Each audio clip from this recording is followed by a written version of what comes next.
Park visiting the Giants for the first time since 2012. And we have a great pitching matchup for you. A couple of strong lefties, Madison Bumgarner versus Scott Kazmir. Don't go anywhere. Astros baseball on Root Sports starts right now.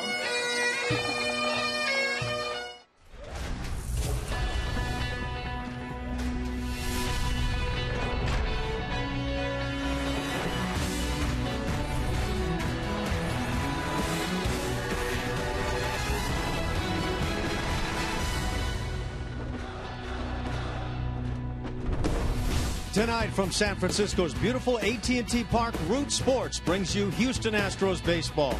It's game one of a brief two-game interleague series between the Astros and Giants, featuring a matchup of two of the game's top lefties, Scott Kazmir for the Stros against World Series MVP Madison Bumgarner.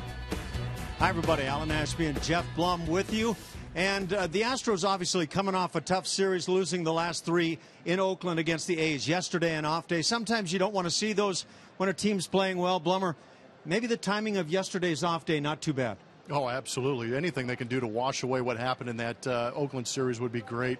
They did some things right, did some things wrong, but they got to wash it all away tomorrow to start off in a new ballpark here at AT&T. And now time for the AT&T Rewind. Going back to Sunday's game, there were some positives. The offense came up with some big swings, starting with Carlos Correa's hit to drive in a run. Yeah, you see Jose Altuve kind of forcing the issue right there, understanding that Oakland's defense, not the best in the major leagues, and the way they were scuffling for runs, he had to go out there and try and make something happen. And fortunately, he did to get back into that ball game. And then in that ninth inning, you can see what the Astros are doing a great job of getting good ABs, getting on base, and what they want to do with those guys on base, drive them in. We know the home run is a big part of the Astros offense. Colby Rasmus stepped up, put them ahead with that big three-run Jimmy Jack. Yeah, that home run by Colby Rasmus for the time looked like it might be one of those really big ones you look back on and say, that's where things got turned around. But then came the bottom of the ninth inning. The Oakland A's were able to come back, win the ball game, and it all started with what looked like an innocent ground ball to shortstop. Yeah, at first glance, you can see just a normal ground ball to short, but you can see the way Carlos Correa hung back just a little bit, let that ball come to him instead of coming through that baseball. And got to give a lot of credit to Cam for busting it through that first base bag, getting the call, being safe. We can see staying back, taking that extra step for me is what led to that being safe. Because Carlos Correa has a fantastic arm, able to make up for that sometimes, wasn't able to do it right there. And in the ninth inning, runner on first base, you can see the shift was on. Maybe playing straight up, hindsight's always 20/20. Maybe you turn that double play right there. But there was a play right here for Gregerson, too. Might have had a shot to catch that line drive if he was a little more under control. But again, bounce is not going the Astros' way. They end up paying the price because Danny Valencia, who's been absolutely destroying Houston Astros pitching, right man, right spot, gets another big hit to beat the Astros. So the Astros wind up losing another one, and on the road it's been a rough go. They've lost 16 of their last 19. And at this point, it's about responding, coming up with something positive and turning it around. Yeah, I mean, this could be something we look back in September and just say it was a mild lull. These guys had some issues. They're trying to figure some things out. You got to remember, they're still young, but also keep an eye on that pitching. The pitching has been doing extremely well. The starting pitching, that is. The back end of the bullpen, some issues there, but the starting pitching doing a good job allowing the offense to stay in these games and they come back. Coming up, it's been a rough road trip for the Astros, culminating in a tough two-game series now at AT&T Park, where the defending world champions could use a few wins of their own. Julia scouts the San Francisco Giants when we return.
back to San Francisco, a 2-game series here with the Giants set to begin with a great pitching matchup. Both of these teams have had a really rough month of August, so clashing tonight, looking to set things in the right direction for their team. The Astros and the Giants both 3-7 in the month of August. Giants having a tough road trip, and they're coming home. Astros continue their struggles on the road, but they look to change their fortune against Madison Bumgarner. It won't be easy, but let's get back to the Giants getting swept by the Chicago Cubs. So things have really changed for them here recently as they took off on that road trip, feeling pretty good.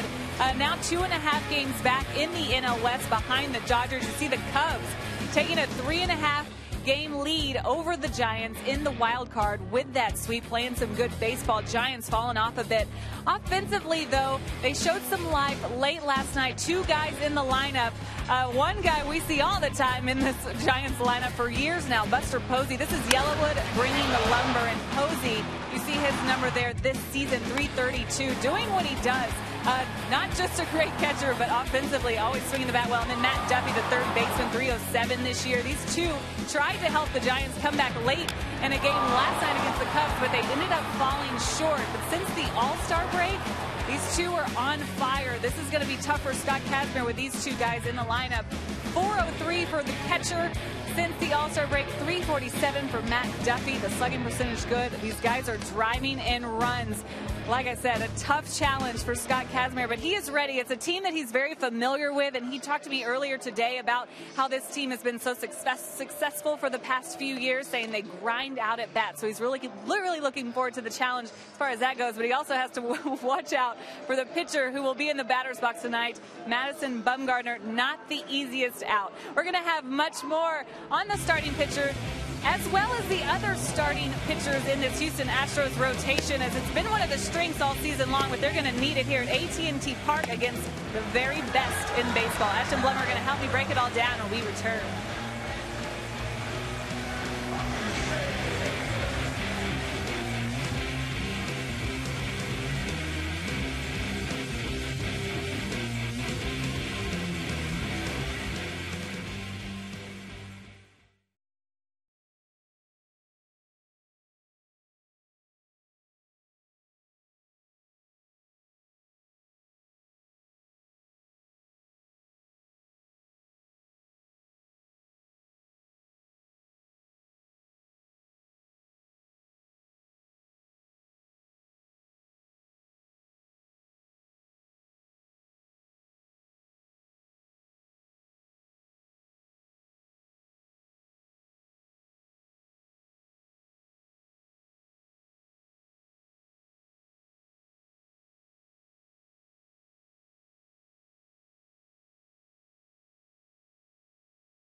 Golden Gate Bridge as the Astros and Giants get set to hook up a 2-game series here, interleague play in San Francisco. It's a beautiful ballpark, and they fill it in very well. And tonight, Jeff Blum, we've got ourselves a pitching matchup for the ages a bit, if you will. Scott Kazmir, the lefty, second in the American League in ERA, goes out there against Madison Bumgarner, the current reigning MVP of the World Series last year for the Giants. And the guys have been just simply spectacular. No, these guys are good. A couple of very good left-handers. Scott Kazmir leading the American League with that ERA around 2.08. but doing a great job. You know what he's going to bring at you. He's got a fastball, 88 to 94 miles an hour when he really wants to reach back and get you. But we've been most impressed with that changeup he's been able to go after hitters with. And what's interesting is he's going to have to face a guy much like an American League lineup. Bumgarner can swing the bat a little bit, so he's got to have his A game out there here at AT&T Park, where he's only pitched once in his career, going 7 innings, 3 hits, 0 earned runs. I apologize for that, but Madison Bumgarner continuing to go out there with that fastball slider. He's got a little bit of a cut on that fastball. We're going to have a chance to really look at that windup that he's got. Kind of that crossfire action, tough to pick up, but extremely tough here at AT&T Park. And again, that big point. Bumgarner can swing the bat, 3 home runs on the season. So a very dangerous pitcher and hitter. Coming up, the Astros are hoping for a change of their fortunes as they take on the Giants at beautiful AT&T Park here in San Francisco. Can they find a way to get it done on the road? Lineups and first pitch are coming up next.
To go now on tonight's starting lineup, brought to you by Southwest Airlines, that for the Houston Astros. Top 3 in the order: Jose Altuve, he's at second. In center, Carlos Gomez, and the shortstop, Carlos Correa. Middle of the order, Evan Gattis, he gets a start defensively in left field. Jed Lowry is at third base, and Chris Carter is at first. The bottom 3, Hank Conger does the catching. In right field, Jake Marisnick and Scott Kazmir on the hill for the Stros. For the San Francisco Giants, Madison Bumgarner on the hill. Left-hander, comes with a lot of hardware. 3-time All-Star, 2014 World Series MVP, done a lot of really good things in his career against the Astros. He's 3-1 in 4 games started, 27 2/3 innings, given up 24 hits, 9 earned runs. He has a 2.93 ERA. In his last 5 starts, he's been pitching extremely well. He's 3-1 with a 2.02. And he's also the first Giants pitcher to hit at least 3 home runs in back-to-back seasons. So Madison Bumgarner set to work it. And again, just a 2-game series. These two clubs split 2 games at Houston earlier in the season. And so these 4 games, all that they will meet over the course of the year, and both teams needing wins in very big ways as Bumgarner misses away. The Astros 3-7 in their last 10. The road woes we all know about. They're 23-34 overall on the road now. Such a great record at home, 38-18. Ball and a strike on Jose, 66 degrees at game time. San Francisco Giants have lost 4 straight. They just came out of Chicago. They played at Wrigley Field against the Cubs and got the wood laid to them. 4 straight losses to the Cubbies. Giants in second place behind the Dodgers 2.5 games. The Astros with a 1-game lead in the American League West. And 2-1 to Jose Altuve.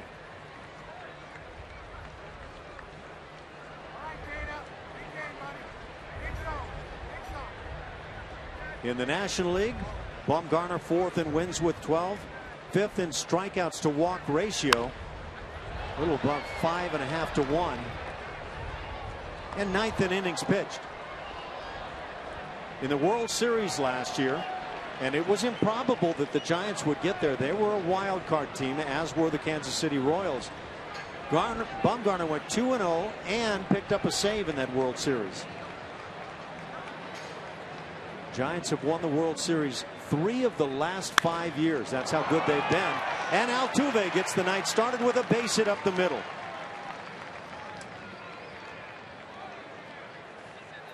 Two likes hit in the Bay Area.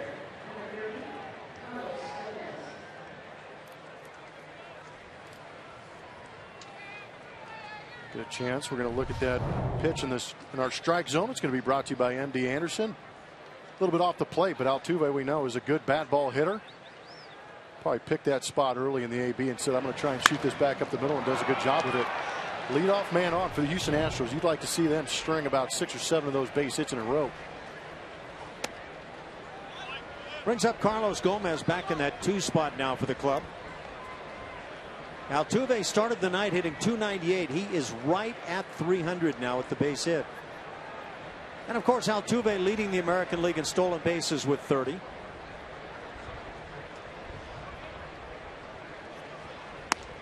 Gomez lifetime against Bumgarner 3 for 14. He is yet to go deep.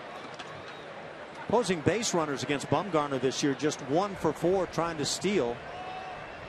So a guy that's very tough to run on. The Astros lead the American League in stolen bases.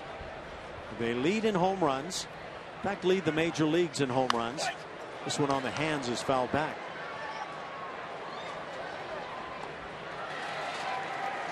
And the Astros, who have played more games than some of the other clubs, are 3rd in runs scored in the American League. One more run, they'll be right at 500 on the season.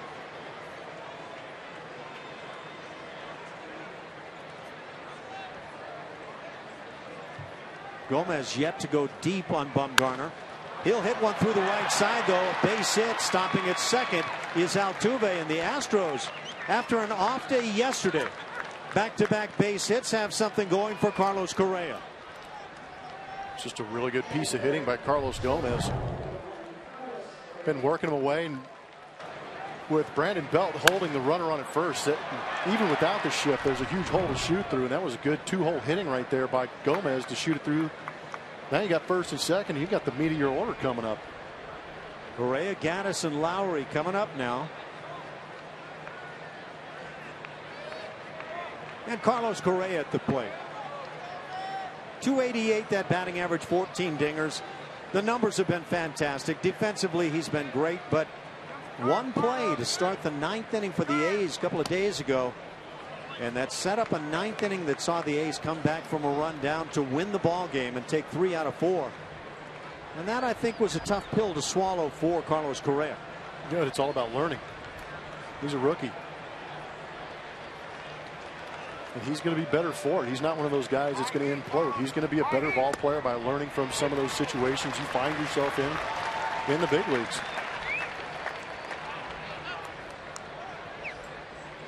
And I didn't read all the press clippings, but I'm sure this kid was probably, hey, that's on me. That's my fault. I won't let it happen again. That was the reaction I took in watching him. Swings through it. It's 1-2. It's a little bit of a cutter, kind of a slider from Bumgarner. The Astros as a team have hit just .243, and they've bounced around near the bottom all season long in the American League in team batting average. They are presently 13th in that category. Buster Posey behind the plate, and he's just simply one of the game's best. Defensively, trying to run on Posey has been about a 50-50 proposition this year. Not as good as they come. And on the offensive side, might be putting himself in a spot to be the MVP once again.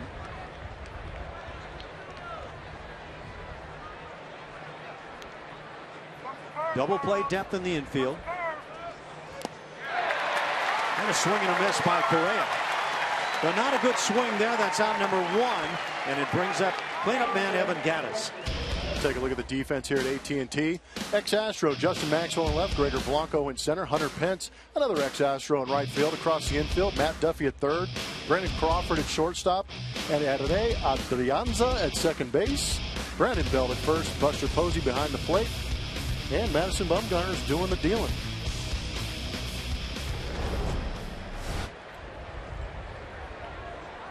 Gattis 0 for his last 12 stands in.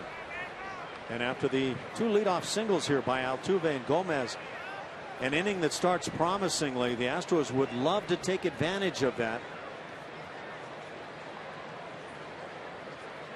The Giants have been a good home team, and they've been supported extremely well here at the new ballpark now for years. 30-23 at home. 380 consecutive sellouts. The runners go. A perfect throw, and gunned down is Altuve.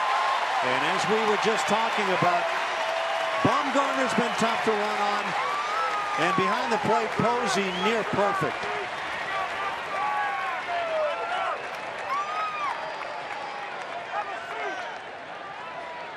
Altuve again trying to create things with his legs. Buster Posey nailed him quite easily, too.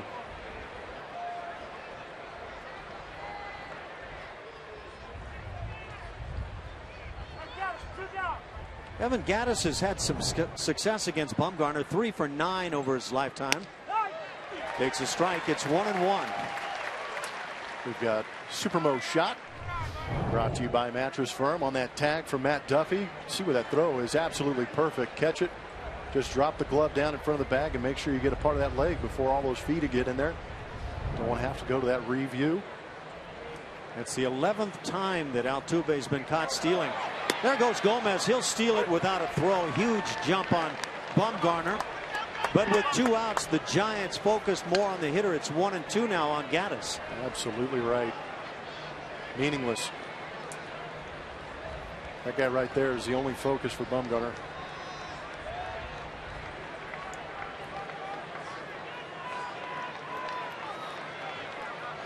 Four for 4. Carlos Gomez with the Astros now in stolen bases.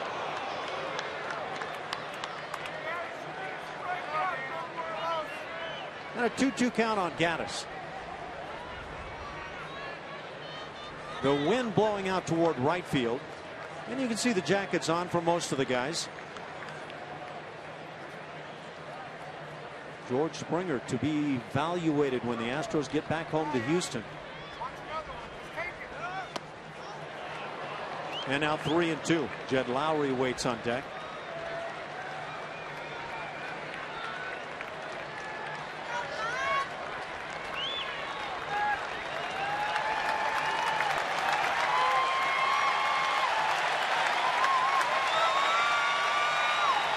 Again, with those 380 consecutive sellouts here in San Francisco, these crowds love their Giants. Gattis down on strikes. The breaking ball. They'll record the out down at first base, and that'll do it. Consecutive singles by Altuve and Gomez, and they're stranded.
as we're in between innings, and Leprechauns always win what they want to win, don't they?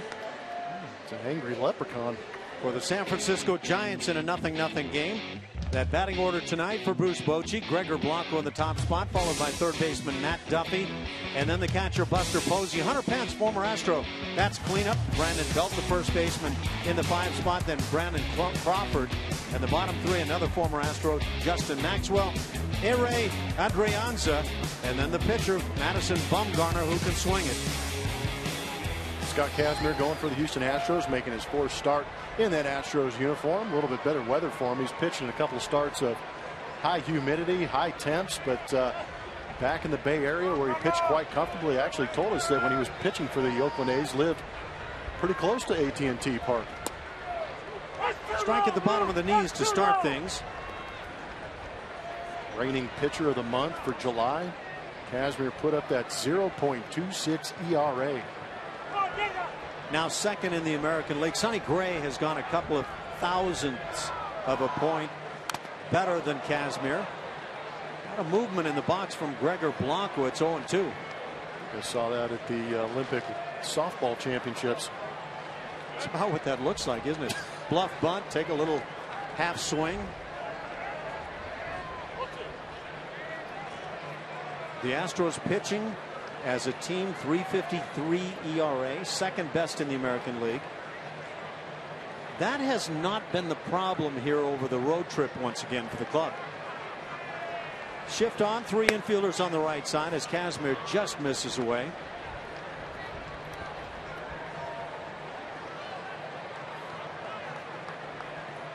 Blanco, Duffy, and Posey here for the Giants. And the Giants are a good hitting team. In terms of batting average in particular, they are best in the National League. Coming on Marisnik with that fine jump and speed, able to make the play. Blanco erased, 1 out in the first inning.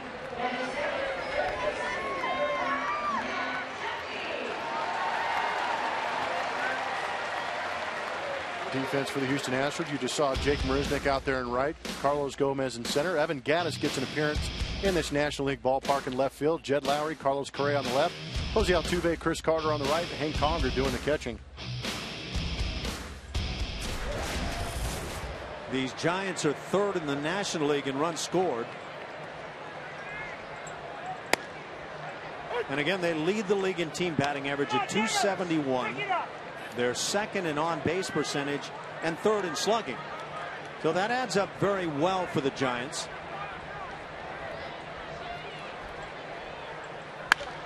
Duffy drives it to center field. Gomez going back on the track at the wall, leaps and comes down with it. Wow. What a play by Gomez. Watching him go back on that ball, I was wondering if he forgot where he was, but did a great job going into that wall fearlessly. That was a great play. He might have even shocked himself. This is our vantage point right here, and you can see he's got his head down going back. But watch, he's not even checking for the wall. He's got his eyes on that baseball. Young man plays with some kind of enthusiasm. I don't think that ball was getting out from my perspective, but a very nice play by Gomez. 2 outs for Buster Posey. A little defense to get things started here in the first inning for the Astros. And you see the numbers on Buster Posey. He has been tearing it up. He trails only Paul Goldschmidt and Bryce Harper in terms of batting average in the National League. .332 coming in. Goldschmidt at a league-leading .337. This one back to the seats down the right side. Just a model of consistency, too. Career .312 hitter. Averaging 23 home runs and 98 RBIs.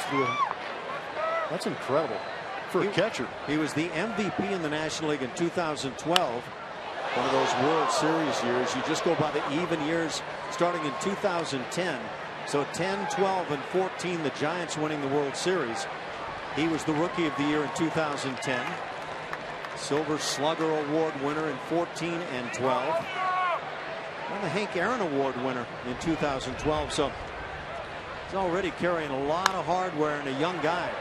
Tough play at third base. Lowry backs and makes a good throw to get Posey in a 1-2-3 first inning with some nice defense led by Carlos Gomez in center.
$15% or more on car insurance.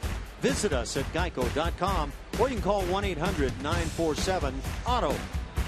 By Big Time Bats, the Craig Biggio Louisville Slugger Hall of Fame bat is now available. Call Big Time Bats at 866-490-BATS or you can see it at bigtimebats.com. And by Southwest Airlines. Book your low fare now at southwest.com. We're in the second inning. The Astros picked up hits by Altuve and Carlos Gomez to start the first inning. Failed to score. A big caught stealing as Altuve and Gomez took off for third base. Altuve gunned down rather easily by Buster Posey for a key second out of the first inning. That after Carlos Correa had struck out. Jed Lowry stands in.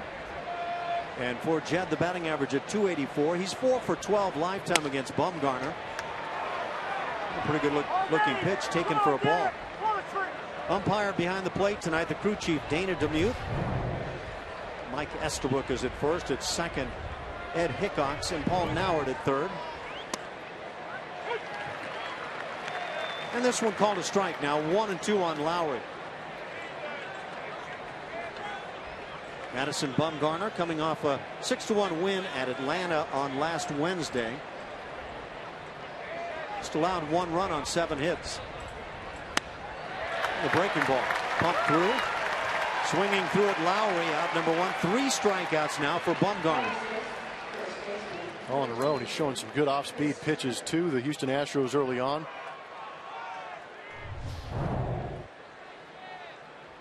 What's interesting about Bumgarner, it's got to be tough to face him. We're going to see that delivery a lot, tough to pick up, but the changeup and the cutter kind of come in there around the same velocity. So you got to decide, which side of the plate or try and pick up the rotation. Chris Carter drills one just foul down the third base side. Man, that would have been good for Chris. And Chris has been swinging the bat much better here in recent games. Well, he got a couple of opportunities out there in Oakland where he has swung the bat well for power, but he just missed a couple. But he could have used that right there. Seeing the ball fair would have done him wonders. No, but as a hitter off Bumgarner, you got to make a decision on that changeup, slider / cutter. You got to pick up that rotation early to try and figure out which way it's going to break. Not easy.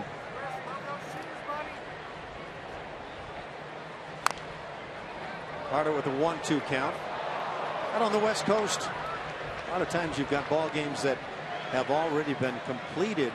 One of those, and a big one for the Astros, is the Angels, and yet they were in Anaheim. They beat the Orioles in 11 innings today, 5-4.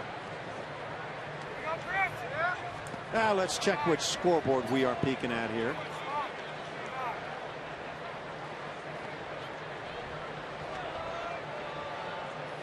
They are currently in the bottom of the 8th inning in Chicago, down 3-0. Okay, we got the wrong board up in front here. 3-0 White Sox lead over the Angels, and my apologies. Carter 0 for his last 7. Takes strike 3. 4 strikeouts, 4 consecutive punch outs now for Bumgarner. 2 outs in the 2nd inning. It'll bring up Hank Conger. That's that backdoor cutter. Chris had a couple good swings on a changeup, and this one right here probably gave up on it a little bit, and you can see it slicing back towards that outside corner and gets it.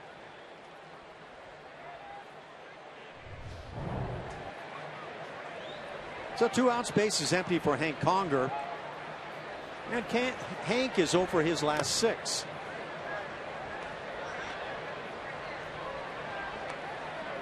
So we've got that Angels score now, bottom of the 8th inning. White Sox on top 3-0.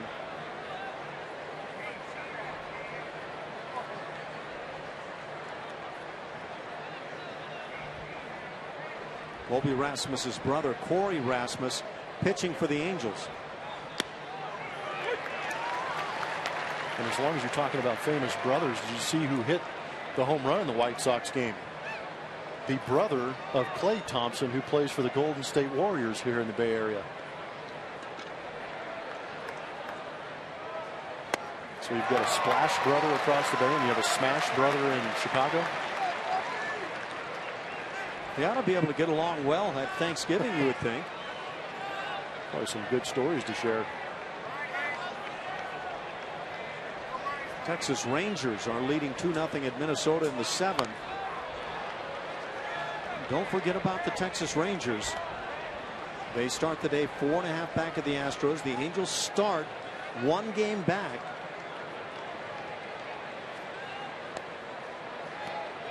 The Astros now 9 games over 500. And they got to 14 games over 500 once again, and all of a sudden the skids happen.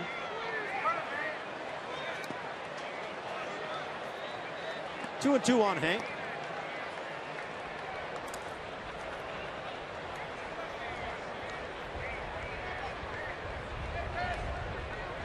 A.J. Hinch. Whole lot of things spinning through his mind. The Astros continue to have a hard time getting their footing on the road.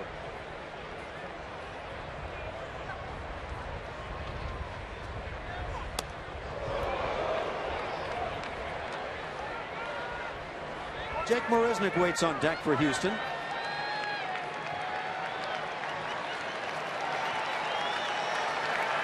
Conger putting together a pretty good at bat right here, trying to break this string of strikeouts against Madison.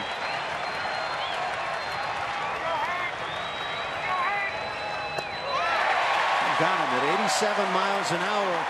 5 consecutive strikeouts now for Bumgarner, who played an inning and a half of scoreless baseball.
And Giants. Madison Bumgarner has struck out 5. Carlos Gomez has made a great play in center field, crashing into the wall at 399 feet away, and he's been attended to back in the Astros dugout, and hopefully everything is fine there with Carlos. Here in the bottom of the second inning, cleanup man Hunter Pence leads it off. Way out in front on the changeup from Kazmir.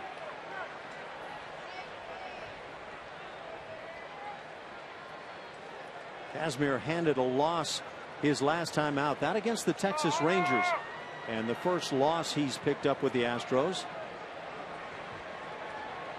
5 2/3 innings, allowing 4 runs on 6 hits.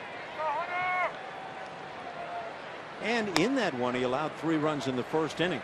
Was not helped out by the defense. One of those defensive plays, his own.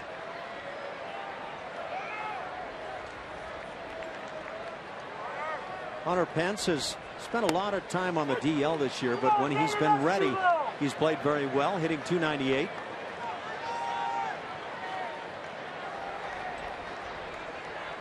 Bruce Bochy's favorite player. Loves this guy. Brings that intensity on a daily basis. A lot of Houston Astro fans know that. Reaches out and spoils on a close pitch. 92 on that heater tonight from Kazmir. Well, there's Bruce Bochy. One of the more entertaining teammates I've ever had, Hunter Pence. Drafted way back in 2004, now second rounder, 64th overall by the Astros. Changeup hit slowly to short. Carlos Correa will charge and throw on the run now, and you kind of wonder if we might see that on slow ground balls to Carlos. This is July 10th of 2014. Scott Kazmir, his one and only start here at AT&T Park, did a great job. Did it in 103 pitches through those 7 innings, with that big number on the right-hand side for Kazmir is at 9 strikeouts. Didn't give up an earned run.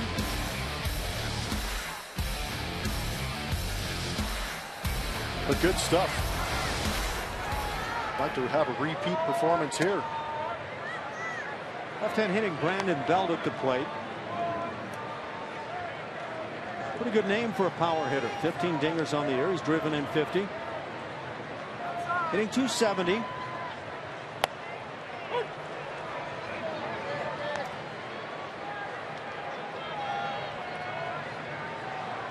Mentioned that Hunter Pence has played well when he's been healthy this year. The Giants have enjoyed when he's in there. They're 29 and 15. Fly ball hit to center field. It's not a big part of the ballpark in terms of the way center fields go. Carlos Gomez with the play. That's 5 in a row retired to start the night for Scott Kazmir. Yeah, if you just look at the dimensions alone here at AT&T Park, you'd be like, oh man, give me a bat, I want to hit.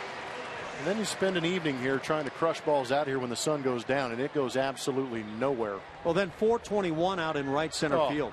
That's a dead zone out there. And all you can look at that as is a place for triples, I would think, or maybe inside the park homer chances for guys that can run. Yeah, I was lucky enough to hammer a couple balls out there in that corner and just had the joy of putting my head down and knowing I had to sprint out 3 bases. It's a little annoying. Although Evan Gattis probably enjoy it. It could be rack up the numbers. Gattis country here in the 2-game series. They call it Triples Alley here.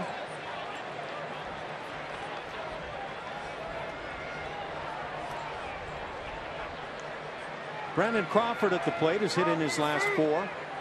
This guy's been a really good player for the Giants. Hitting .266, but he's driven in 71 as a shortstop. 19 home runs to lead the club. Goes 71 RBI, second only to Buster Posey. That was good defense too.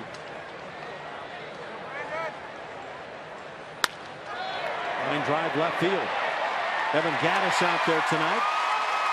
As he finally gets to this ball, it's a stand-up double with 2 outs for Crawford. First base runner of the night for the Giants. Scoring position for the 7-hitter Justin Maxwell.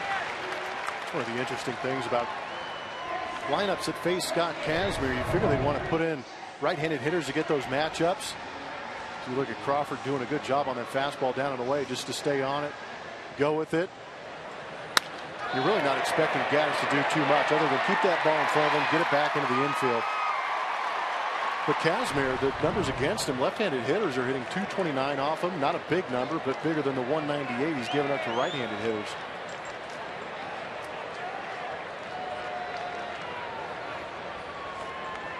Well, Kazmir in his first mini jam here on the evening. Justin Maxwell at the plate. Of course, a former Astro hitting 219.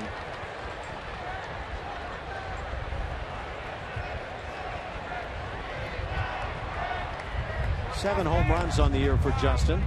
Nice job by Conger. Look at some of the numbers for Scott Kazmir against right-handed batters. And that's kind of what you're going to see is balls elevated in the zone and near those right-handed hitters are going to be hit pretty good. But does a good job keeping that ball down and away. Those are the spots he likes to throw that changeup to.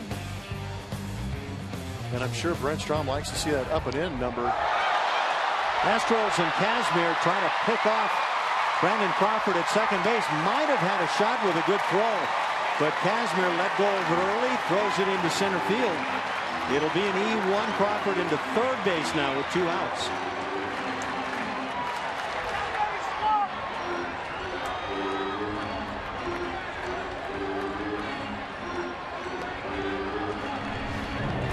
As long as Brandon Crawford doesn't score, everything's going to be all right.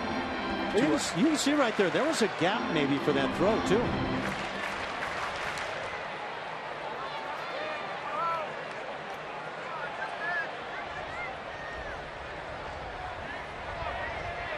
One ball and no strikes. That's a final now as the Angels have been defeated by the White Sox.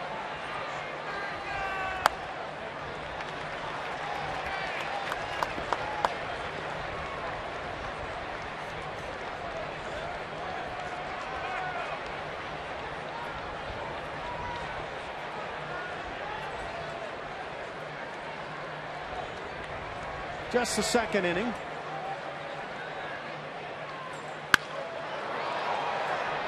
And now 2-1 on Justin Maxwell.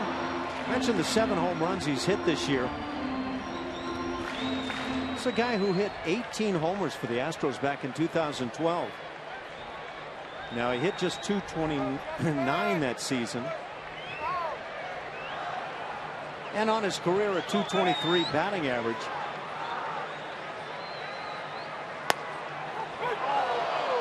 The knees, it's 2-2. Welcome to see the numbers for the San Francisco Giants with runners in scoring position. 291. Yeah, they are phenomenal. 294 with 2 outs. Yep. Hank Conger, by the way, can catch some balls to his left in very unusual style, but got that call. Maxwell again fouls it down the right side. Like this ballpark in San Francisco, though it has a high wall in right field, is just 309 down the line. That is the farthest 309 you're ever going to see. Is that in right? Life. Yeah. At nighttime, just hard to get there. You've seen the numbers. Yeah. This is not a home run ballpark. So you look at 309, and it does, that absolutely does not play 309 whatsoever. 30 feet further down the left field line. And now a 3-2 count. Ere Adrianza waits on deck. A lot of chatter about how to pronounce his first name, and everybody here in San Francisco has settled in on Ere.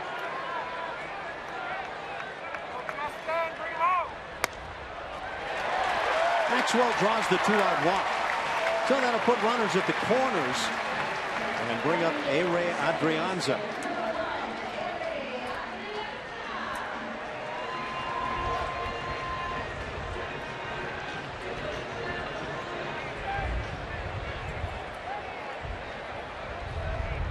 Giants, like all teams, dealing with injuries.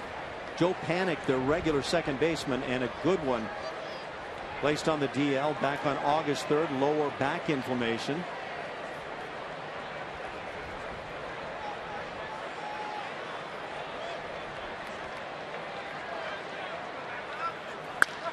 Ground ball was short. Backing Correa makes the force on to Altuve. That'll do it for the Giants. They leave a pair. We're scoreless after 2.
On sale now for the Astros. Guarantee your seats for a potential 2015 postseason run by reserving your 2016 season tickets today. Visit Astros.com/season tickets or call 1-877-9-ASTROS. Houston Astros enjoying an off day in the Bay Area as they've been here almost a week now, and the guys telling me that was much needed, especially after this tough road trip that they've endured so far, only getting 1 win on the road. But these guys can barely remember who they played the day before, so to give them that 1 day off completely away from baseball would definitely help this group as they just try to move forward. They know they were going to wake up in first place. Still feeling pretty good about the way they've been playing so far this season, guys. Thank you, Julia. And I think it was a well-timed off day for the Astros yesterday, and hopefully they come out able to make things happen tonight. They got the leadoff singles in the first inning by Altuve and Gomez, and then came up empty. And right now Bumgarner has struck out the last 5 hitters he's faced. Jake Marisnick gets the start against the lefty tonight, 0 for his last 10.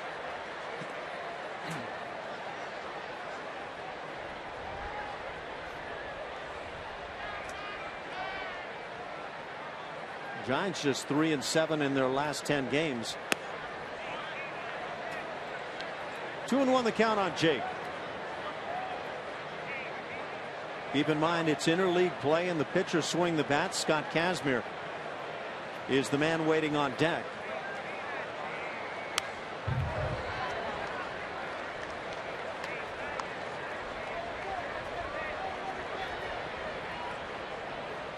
Good swing by Jake, and I think what we've seen a lot in this series too is a lot of foul balls. A lot of good pitches to hit that the Astros do get, but they eventually just foul them off. You'd like to see them start squaring those up. That would really turn things around for the offense. Strike at the knees. Hot looking Marisnick. 6 consecutive strikeouts by Madison Bumgarner. That's the second of those 6 that's come looking. Got a good fastball this time. Last inning he struck out all 3 of those Astros with the cutter. But it's so tough to defend that inner third when you've got 2 strikes on you. And now Scott Kazmir takes a strike. Those 6 consecutive strikeouts for Bumgarner now constitute a career high. With the bat, Kazmir 3 for 24 on his career. All 3 of those hits singles. As an 0-2 count. He's making this look fun. Now for the Giants, they send 9 men to the plate. The Astros, you don't want to get on Kazmir. You don't know what might be coming, but statistically over his career. Not much with the bat. He takes strike 3. That's 7 in a row for Bumgarner. 2 outs in the 3rd inning, and Jose Altuve stands in. Take a look at Jose Altuve. Swings bat pretty good against those left-handed pitchers. Showing some good pop this year. 9 bombs. Still waiting for number 10. There you go. Hitting .358 with 3 bombs, 12 RBIs. Trying to continue that string, and that average, jumped up after that first AB with a base hit right back up the middle off of Bumgarner.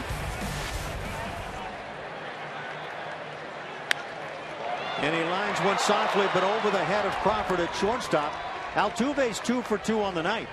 Batting average quickly up to .302 now for Jose.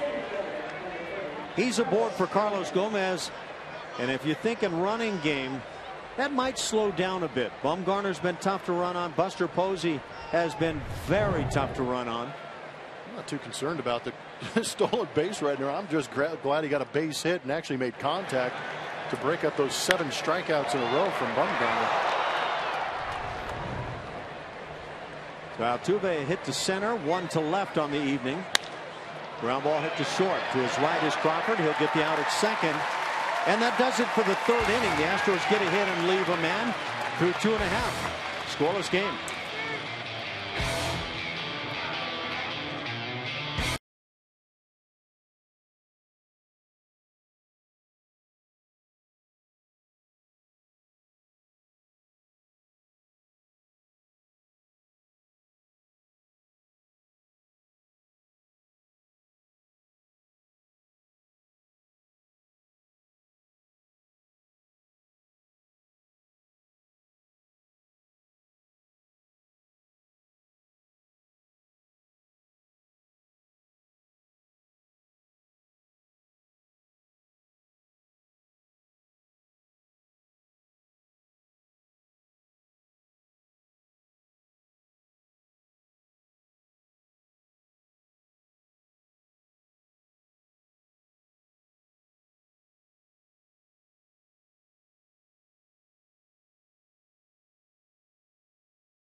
Performance. It's the Astros starters on this road trip since August 4th, a 3.19 ERA. They're really keeping the Astros in these games. Maybe they're 1-run losses, but they're in them until the end. They've also made some moves to the starting staff guys. Of course, Lance McCullers being optioned down, Vince Velasquez not too long before that. Mike Fiers, though, coming in with a great start. We saw him with a solid outing after having his first appearance be out of the bullpen. Looked good as a start there. You see him right there. But the starters continue to go out and put up zeros every night, including this guy, Kazmir. We'll see what he does tonight. Thanks, Julian. The Astros with another minor move today. Completed a minor league trade with the Orioles, sending Jason Stoffel, a right-hand pitcher, to the O's in exchange for future consideration. The Astros just continue to tweak that roster. Madison Bumgarner throws left, yeah, but he bats right-handed and has 9 career home runs. Don't mess around with this guy. Last year he hit 4 bombs, this year 3. Drove in 15 for the world champs last year.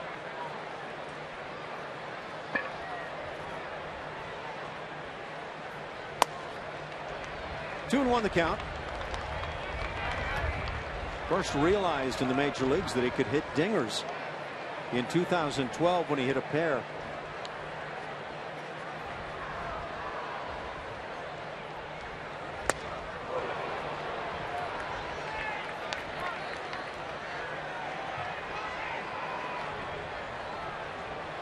Sometimes that opposing pitcher that can swing the bat can really get on the mind of a pitcher. It's got to be frustrating. You've got 9 guys, and you figure one of them you go out there and just abuse, but Bumgarner does himself all right, swinging the bat. You got to be conscious of him. With those 4 home runs last year, he hit .258. That is very respectable. This year at .234. In fact, he won a Silver Slugger award for pitchers last year. He's a 3-time All-Star now. He's been in Cy Young consideration 3 different seasons. Wound up 4th last year. When you're a pitcher and you start picking up a Silver Slugger award, pretty quality award. You know those guys love to talk about hitting. They like to talk hitting, but let's talk about the competition for that Silver Slugger award. You know, their competition sometimes is just batting practice with the rest of the teammates. I mean, let's be honest. There's maybe a handful of guys that can swing it. Got him on a fastball outside edge. First strikeout for Kazmir, and out number 1 in the 3rd inning. It's good to see Kazmir return the favor. Punch out for punch out against each pitcher. So you're not putting too much stock in winning a Silver Slugger award for a pitcher. Let's make sure and tell Mike Hampton about that. I'll tell him, and he'll tell you he had nobody to go up against. Leadoff man Gregor Blanco at the plate. Blanco flied to right field in the 1st inning.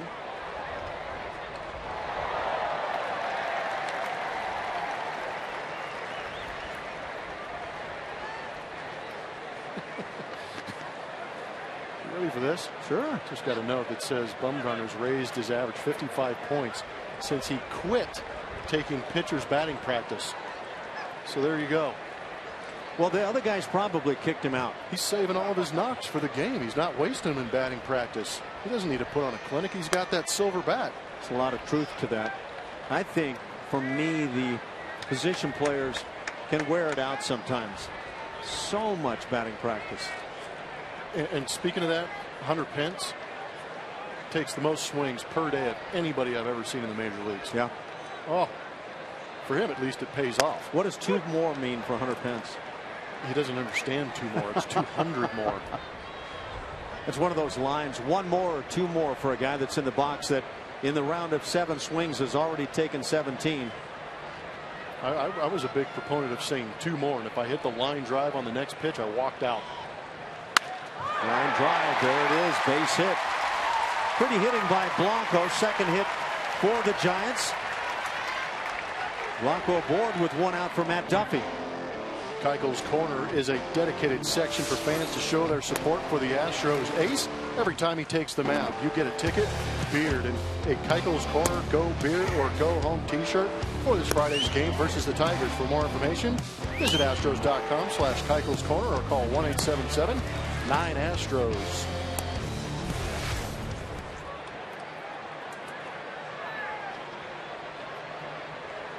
Giants are not a great base running team. In terms of stolen bases, they're 12th in the National League.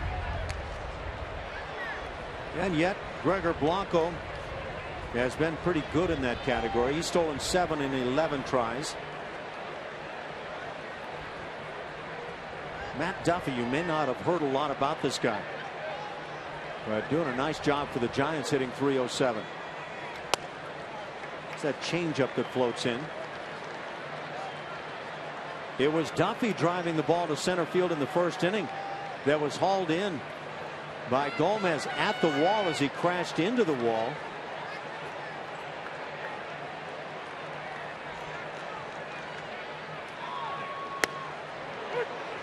And a 1-1 count on the off-speed pitch.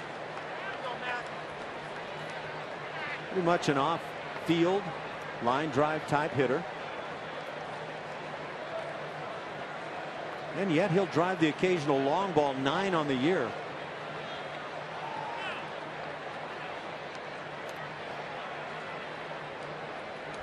The Giants have been a good defensive ball club, as have the Astros for that matter.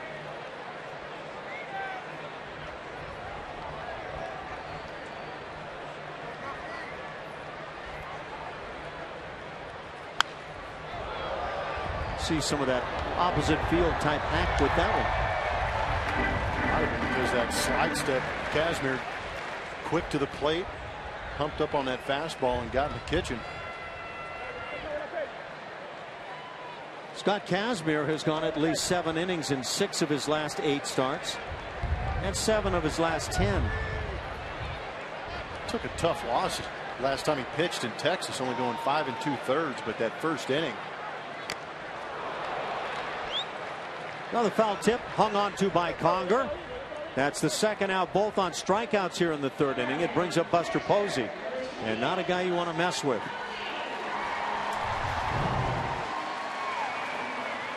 It's good life on that fastball, and everybody knows that Scott Kazmir will pitch around 88 to 91 maybe, but when he has to, he can still reach back and touch 93, 94 to get that big punch out. Took a nice play at third base by Judd Lowry to get Posey in the 1st.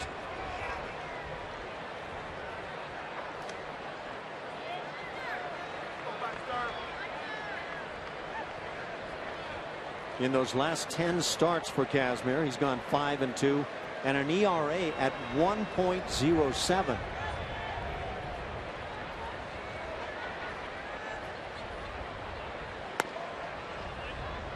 AT&T Park continues to fill in here this evening.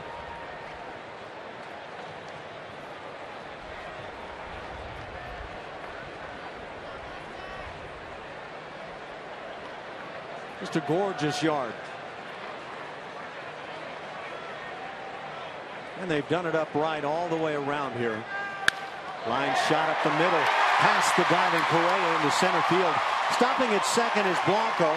2-out single by Posey brings up the cleanup man, Hunter Pence.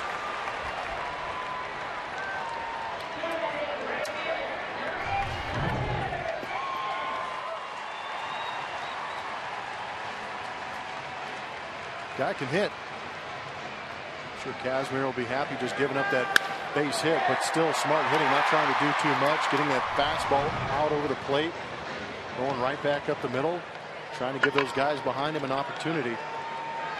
Yeah, and Posey has already won a batting title. In 2012, he hit .336 to win that award. And again, as we mentioned, he was the MVP that season. He's also been a Rookie of the Year.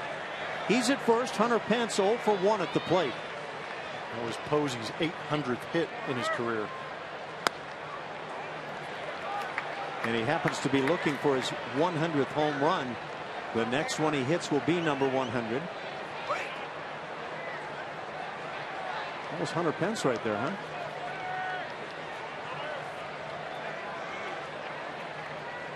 Fan favorite out here in San Francisco. He's a fan favorite everywhere he goes. He's a big guy. First time I met him, I was surprised at what a big fella he is. Good breaking ball from Kazmir. That off speed has had Pence with that body jumping out in front. This is just the 46th game in which Pence has played this year.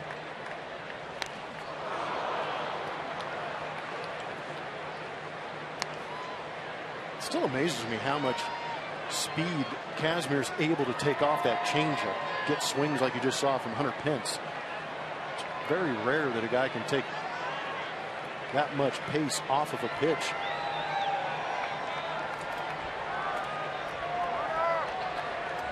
Pence now in his 9th year in the big leagues.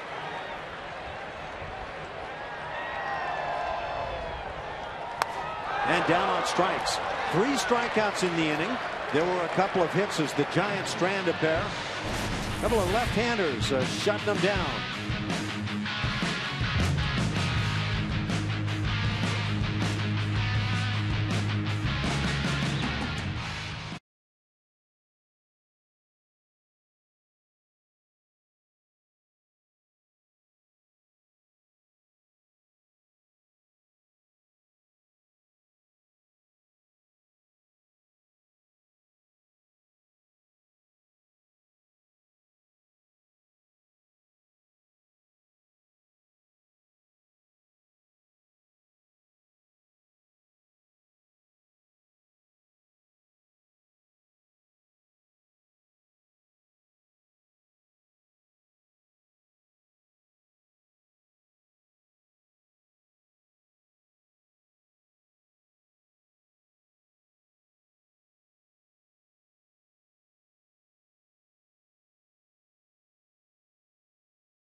Talking about that American League West, the Astros with a 1.5 lead over the Angels now, who have lost tonight.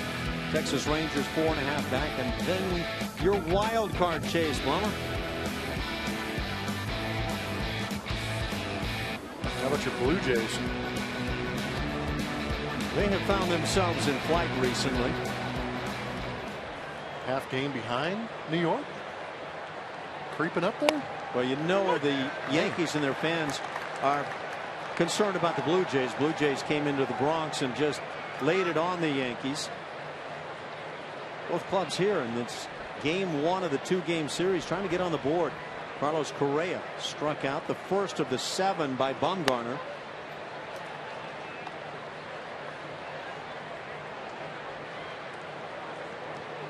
Maybe because of 7 strikeouts over 3 innings, Bumgarner starts the inning with 46 pitches. Kazmir 50 already.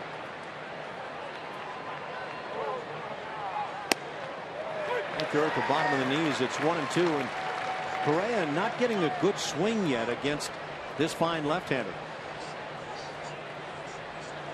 It's hard enough just to face Madison Bumgarner if you've seen him a couple times. Now you're a rookie and you're trying to figure out where to pick up that pitch out of his hand. It's got to be tough. Second time tonight, Correa's down on strikeouts. That's a rare evening for Carlos Correa. 1 out for Evan Gattis.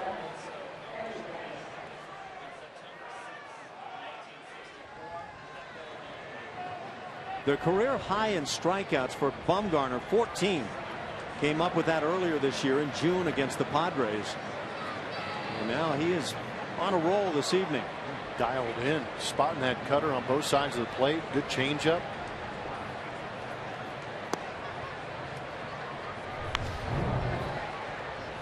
And you see Bumgarner getting on the side of that, creating that little bit of a spin to get that cut. Fastball in underneath the hands of Carlos Correa.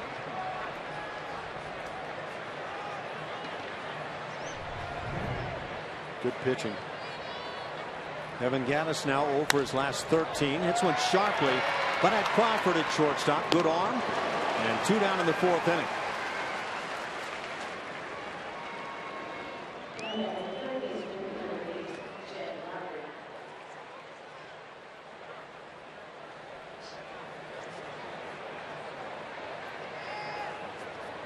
You hope it's not one of those nights where you look back at the first inning. Hits by Altuve and Carlos Gomez to start the night, and then you get nothing out of the frame. A caught stealing, a couple of strikeouts, and you head to go get your gloves and play some defense.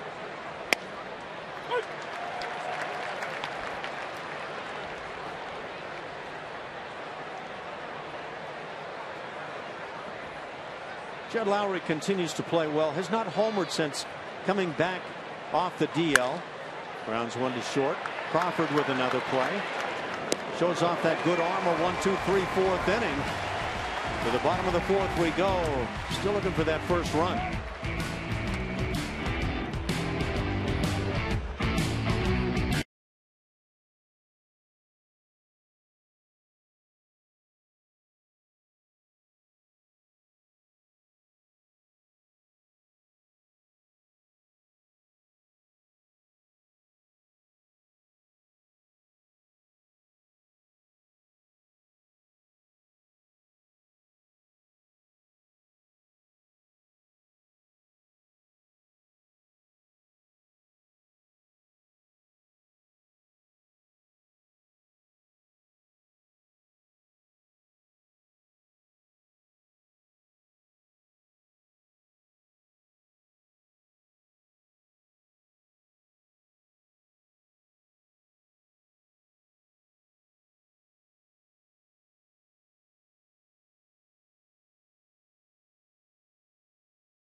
Quote of the day is Luke Gregerson talking about the team's recent struggles. He said, I think a lot of guys are just kind of upset with themselves. I think guys don't feel like they're playing up to their caliber almost. And I feel just a little personal anger, not even necessarily at teammates, just more so personally amongst guys. We know we got better than this, and we know we can do better than this. And I think that they know they need to step up and we need to win some ball games.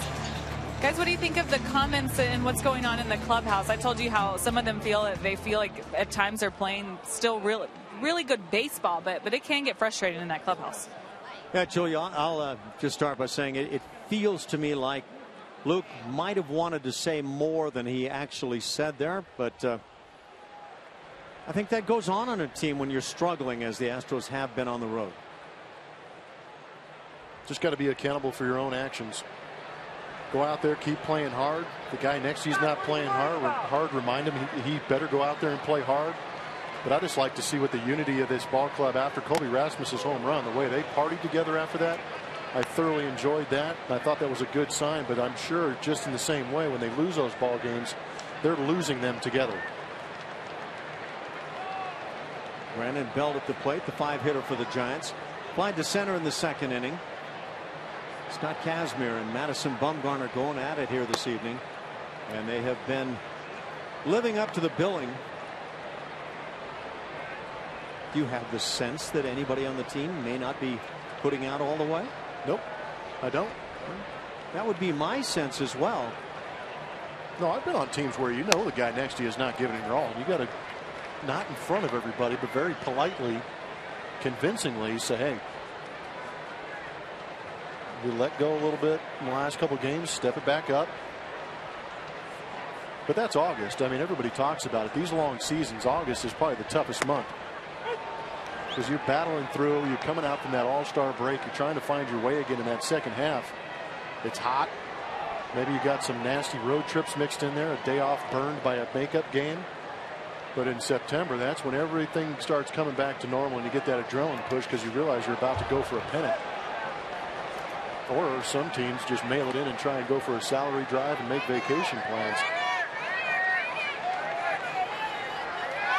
The Astros don't want to do that again this year. No, I think they've set their bar high, and I think as a group, the goal is the same.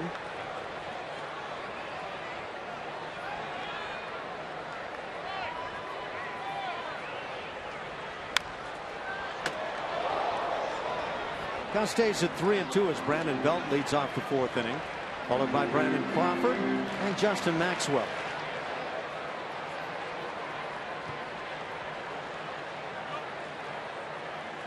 Scott Kazmir in his fourth start now since being acquired by the Astros. Pitch is hammered to center field, and this one back at the wall, getting out, and keeps on going. Home run, Brandon Belt. And there's the first run of the night, 1-0 Giants, as Kazmir gives up the long ball.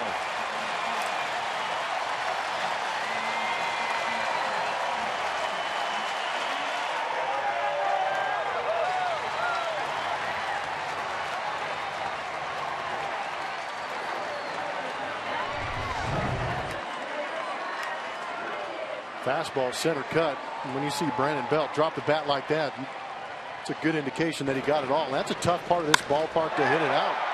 We talked about how deep that right center field gap and how close or how far away that 399 actually is. And that ball is well into the stands. Number 16 on the year for Belt, and that ties him with Buster Posey's second best on the Giants. Their shortstop Brandon Crawford leads in that category. He's at the plate. Doubled in the second inning. Astros tried to pick him off at second base. Kazmir threw it into center field as Crawford moved on to third base, but he would be left there.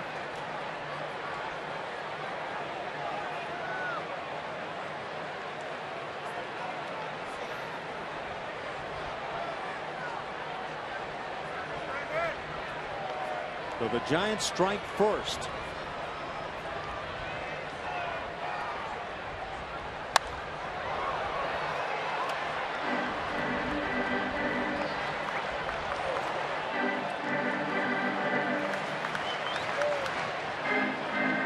two ball clubs here, the Astros and Giants, that could at some point have their shortstops lead the clubs in home runs.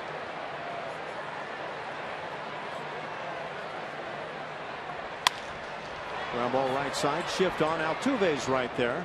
Out number one.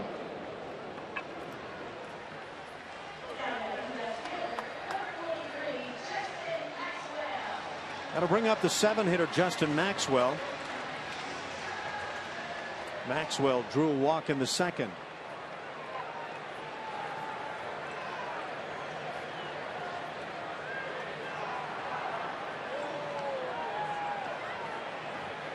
Just a .219 batting average.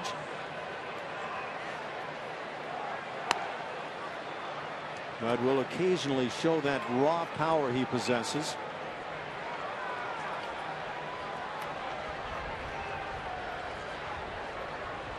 Grew up in Maryland and attended the University of Maryland.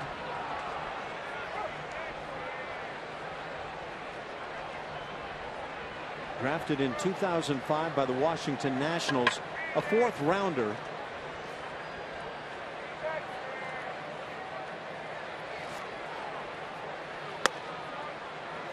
Just inside, it's 2-0.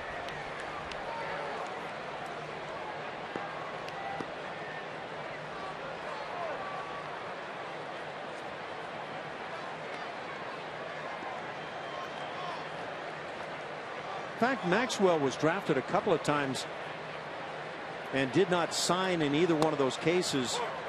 Curveball finds the bottom of the knees.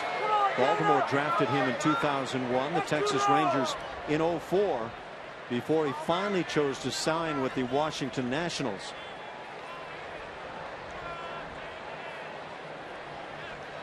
The Astros picked him up off waivers and then traded him on to Kansas City.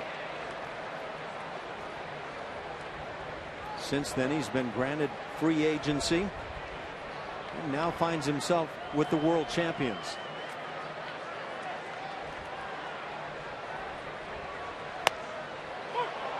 Three and two. My goodness. Maxwell's gotten himself in a couple of couple of hitters counts here. 2-0. He got a good changeup called for a strike there. 3-1. Just a fastball painted down on the way. There's some kind of filthy right there. Kazmir not giving in.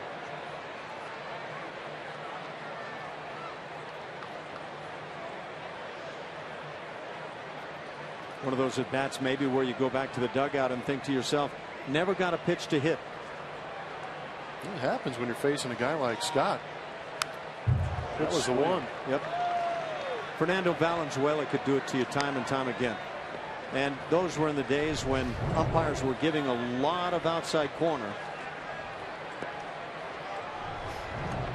But again, just that late little bit of velocity from Kazmir after not showing it to these guys kind of sneaks up on them a little bit.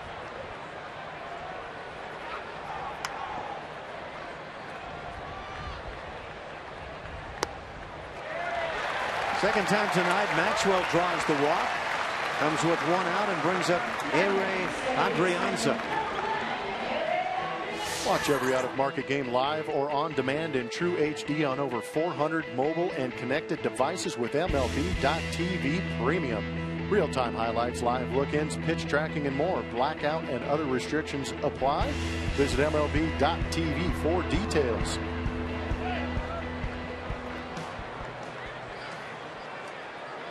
Maxwell has not been a big part of the running game for the Giants. Stolen just a couple, caught once.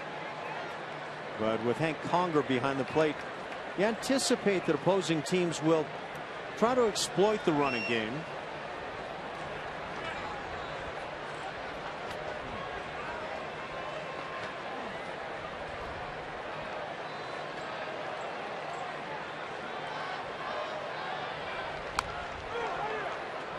Conger has caught just one of 26 base stealers this year. And I know Conger's behind the plate right now because Madison Bumgarner's on the mound for the San Francisco Giants. So Conger, with a good right-handed swing, offers a better opportunity, and you kind of save Castro some tough ABs. But at the same time, it's working out good. And there you see working on the throw. That's a good sign. Just repetition. The more you practice, hopefully the better it gets in the game. But for me, Conger just needs to let it go. But I think it's kind of fortuitous for A.J. Hinch to be able to start Conger with a left-handed pitcher like Kazmir on the mound. Hopefully cut down on the opportunities for the Giants to run. 1-2 now on Adrianza.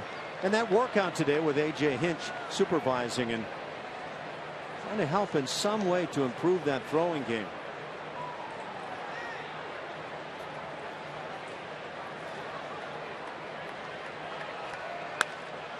Popped up on the right side. Carter right near the coaching box. Out number 2 in the 4th inning. And it brings up the dangerous Madison Bumgarner.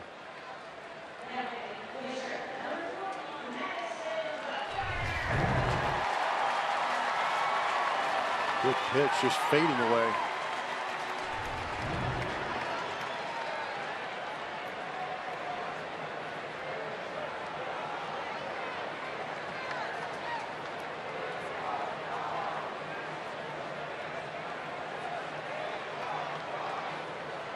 Three home runs this year, 7 over the last 2 seasons.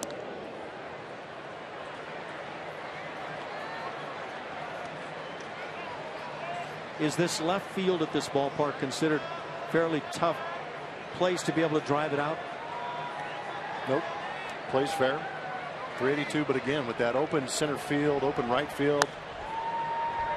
And you know how this bay works. Everything starts coming in off the bay towards the field, so it's tough to drive it through that wind. You got to get it good. But I think when I say I think it plays fair to a point, is that if you crush a ball, it goes out. You're not going to get those ones that you just miss and carry. There's a rocket on a line, but right at Gaddis. So Bumgarner stings it, lines out. That does it for the Giants. They get on the board on the home run number 16 by Brandon Belt.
Southwest Airlines. Book your low fare now at southwest.com. By HEB. No store does more than my HEB. And by Jack in the Box. For a limited time, try the new Portobello Mushroom Buttery Jack with melted garlic herb butter. 1-0 Giants lead over the Astros. Solo home run in the 4th inning by Brandon Belt. Only run of the game. Got a good tweet earlier, Ash.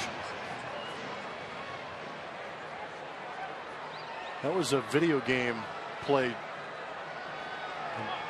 Jacob said that he played this game. The Astros end up winning this game 9-3. So we've got somebody prognosticating that the Astros are going to be able to pull this thing off, and I like that. I want to see that. Chris Carter leads off and takes a strike at the knees. Carter was part of that string of 7 consecutive strikeouts between Carlos Correa and Scott Kazmir.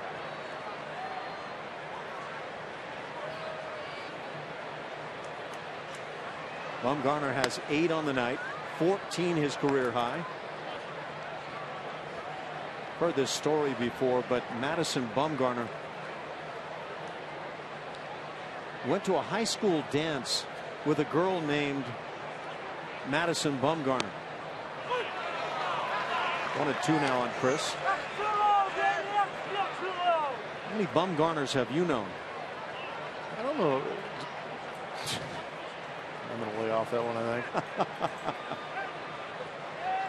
Feel free. High fastball blown by at 92. Second time for Carter to strike out. He and Carlos Correa have each punched out twice tonight.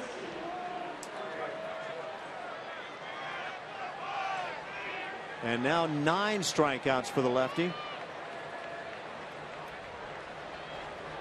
Brings up Hank Conger, the 7-hitter.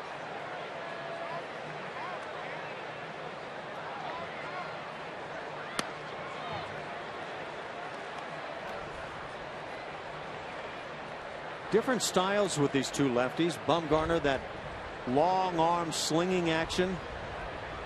Scott Kazmir pretty much over the top.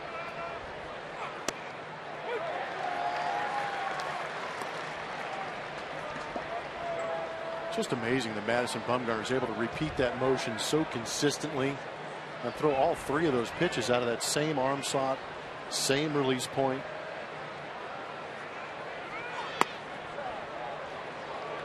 Speed that arm up, get that fastball going.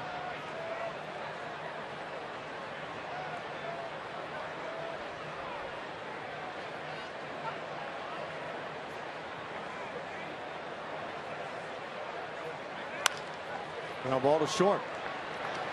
Crawford with the play. 2 outs in the 5th inning. A look at the Astros' challenging upcoming schedule is presented by Progressive. Well, we got 2 games here in San Francisco, so at the conclusion of today's game, we will show up early tomorrow and play that 2:45 Central Time game against the San Francisco Giants. The Astros will get on the plane, head home, have another day off on that Thursday the 13th before starting a nice long homestand with Detroit, Tampa Bay, Los Angeles. Back in those home confines where they swing the bats quite well.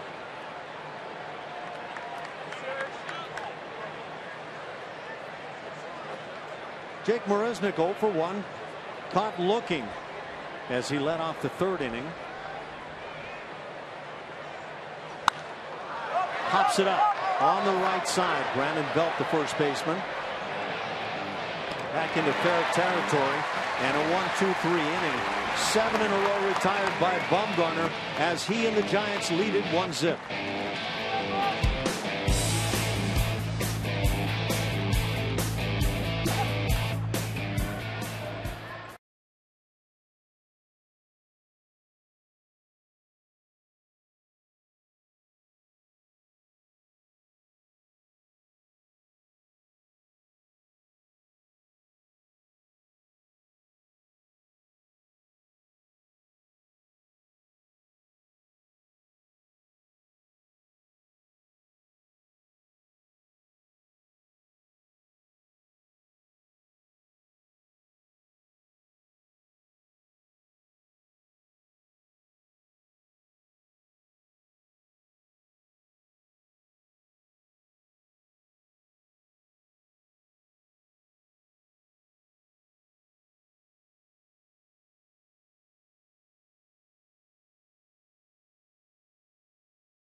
Some of the folks out here in the Bay enjoying what the Bay provides. Opportunity to do a little sailing. Giants lead 1-0 over the Astros. These Giants have got a very tough upcoming schedule. Yes, they do. First place Astros in here, 2 games. Then you've got the NL East contending Washington Nationals, the St. Louis Cardinals twice in the same month. That is not a fun task to try and take on. And they've also got to have the Cubs here and try and make up for what happened to them out in Chicago and maybe pay them back after that 4-game sweep. And of course, the Dodgers are in their division, get to play them 19 times, and they're a pretty good ball club too. So yeah, rough road to haul for the San Francisco Giants. 8 consecutive series they've got coming up against playoff contenders. And that all began with facing the Cubs at Wrigley Field. Giants went 0 for 4 in that series.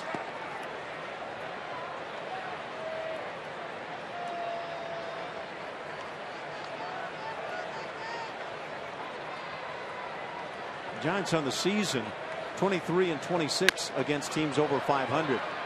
Altuve with the play. Out number 1 as the leadoff man Gregor Blanco grounds out. 1 out for Matt Duffy.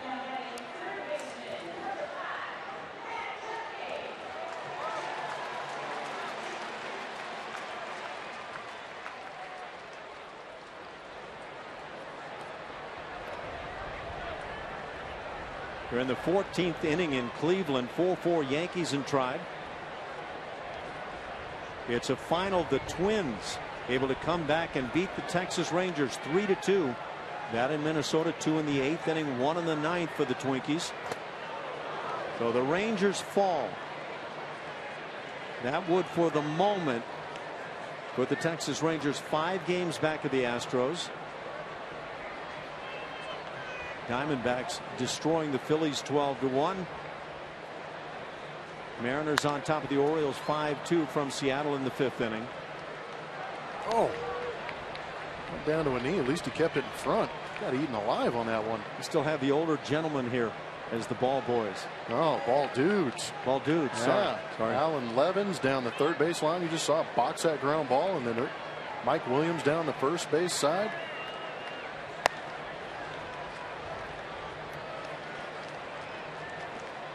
Dodgers lead the Nationals 2-0 in the 5th inning. Padres crushing the Reds 11-2 there in the 5th.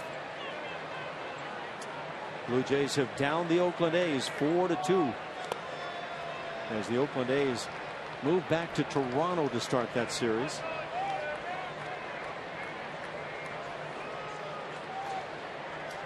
Mets 4-0 winners over the Rockies. Marlins down the Red Sox in 10 5-4. Tampa Bay shuts out the Atlanta Braves 2-0. Cubs keep on rolling. They beat the Brewers 6-3. Fly ball shallow into right center field. Marisnik with the good jump makes the play, and 2 outs in the 5th inning. Look at that playoff pitcher. Yankees leading the East. They lose that game tonight. They end up being a half game ahead of the Blue Jays, who are playing strong baseball right now. AL Central just giving the crown to the Royals. Astros battling in the West, but that wild card, there's some kind of crazy going on right there. All those teams bunched up. They're all playing really good baseball. Backhanded at third, Lowry, the long throw, and gets him. Second time tonight. Lowry with a fine play near the line to get Buster Posey. A 1-2-3 5th inning. Giants on top 1-0.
Kazmir. Each pitching very well, but one mistake by Kazmir. Launched by Brandon Belt as he led off the 4th inning.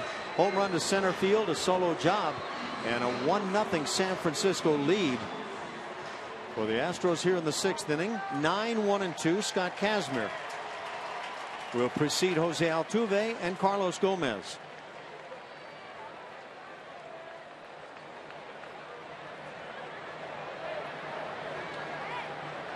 Madison Bumgarner with 9 strikeouts. But Kazmir in the 3rd inning.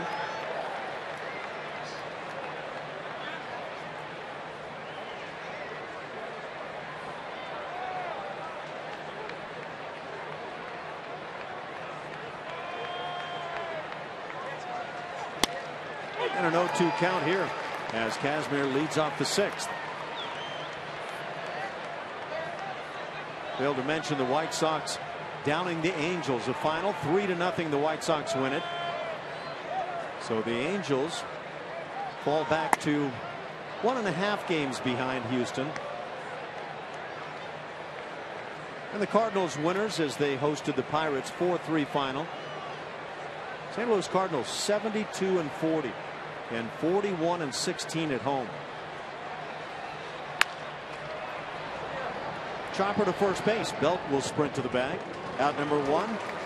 But Bumgarner fails to strike him out. Jack in the Box takes us inside the box score, and we know Springer's going to be reevaluated when they get back to Houston on his plans moving forward. But you can see the numbers with Springer out of that leadoff role up until the 24th when he was taken out of that. And I mean, the record may not be great, but those runs per game, that's an extra 1.5 per game almost. The average up 40 points, the OPS. He just did a great job getting on base out of that leadoff spot, drives the ball, a couple of ambush leadoff home runs. Just such a nice threat to have at the top of the lineup for the Houston Astros. Altuve in that top spot. Hits one in the air to center field, shallow, but coming on with a good jump to make the play is Gregor Blanco. And 2 outs in the 6th inning. Altuve now 2 for 3 on his night. It'll bring up Carlos Gomez.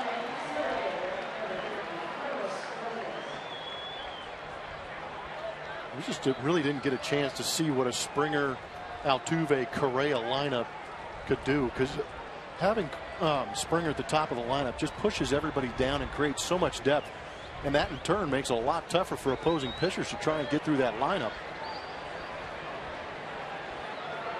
Gomez trying to get aboard to bring Carlos Correa to the plate.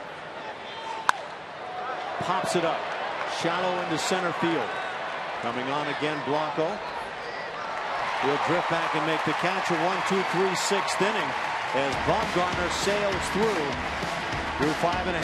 1-0 Giants on top.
Hunter Pence was a second-round draft pick of the Astros in 2004.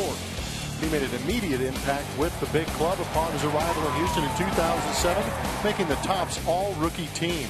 The first of his 17 home runs as a rookie was a grand slam against the St. Louis Cardinals.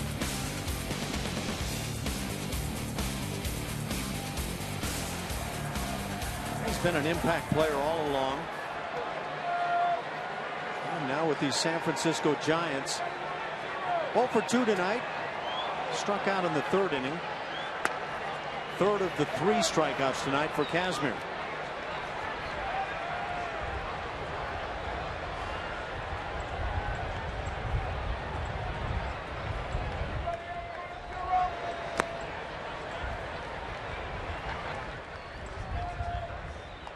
In fact, all 3 strikeouts for Kazmir coming in the third inning. An inning that saw him yield a couple of base hits. 4 hits for the Giants, 3 for the Astros.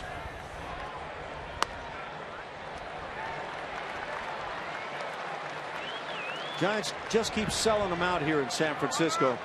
Another one tonight, 381 in a row, 42,569 on hand.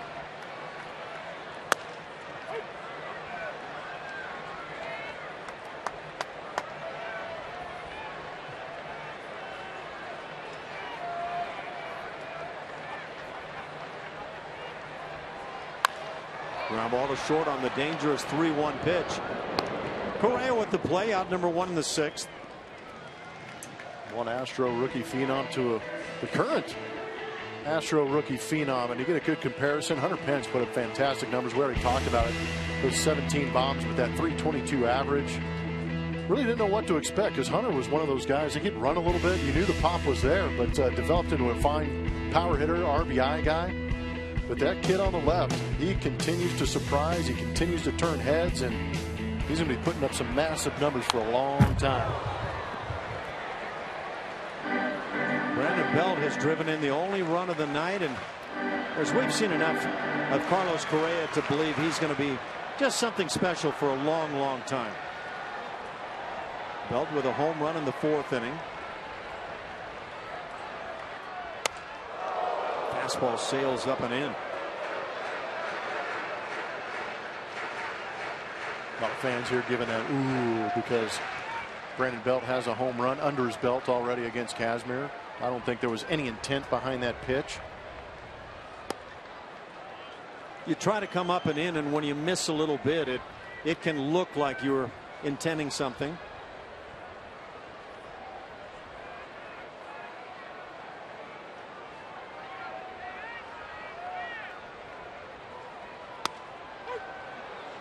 And we were talking about Hunter Pence a moment ago, and came up with the Astros as we were referring to 2007.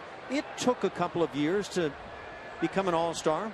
2009, his first year as an all-star.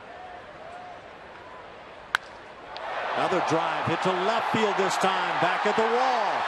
And another dinger for Brandon Belt. 2 on the night, 17 on the year, and it's a 2-0 San Francisco lead. I wonder if he's picking up something out of Kazmir's windup. That's pretty impressive. The first bomb going to center field. This one going off Otako. Brandon Belt's swing is kind of funky. He has to really let that ball travel and get deep on him. It has a nice short stroke getting to that fastball. You can see, I think Conger wanted that one elevated a little bit more, but just a fastball out over the plate, and Belt goes with it. I've got to be honest, I'm a little surprised that's happened.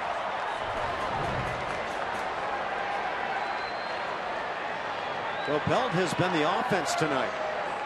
Multi-home run game. Brendan Crawford at the plate. He's the leader in home runs for the Giants. Gives you a good idea how he sprays those home runs around.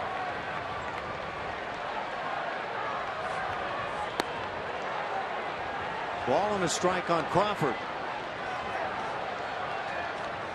It hasn't been a dominating night with strikeouts for Kazmir, but he's pitched very well as Josh Fields now gets loose in the Astros pen.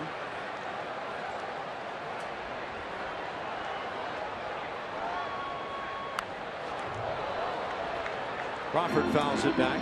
For Brandon Belt, that 17th home run ties a career high. And 7 of his last 10 hits have gone for the long ball.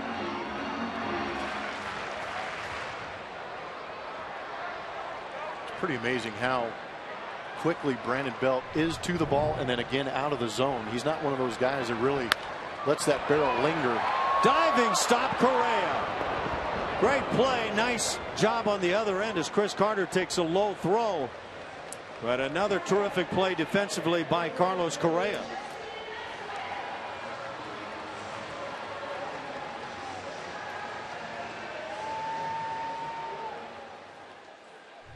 Two punch outs on the day for Carlos Correa, but that's not going to keep him from playing solid defense.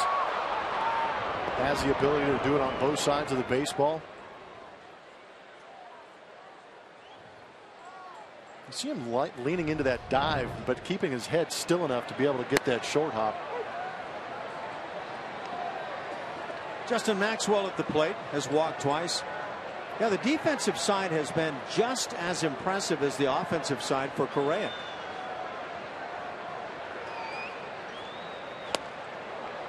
One play where he maybe didn't anticipate the speed of the hitter that set up the bottom of the 9th inning with the Oakland A's the other night.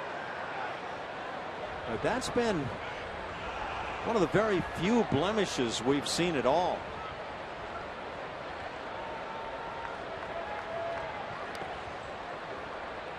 One and two on Maxwell.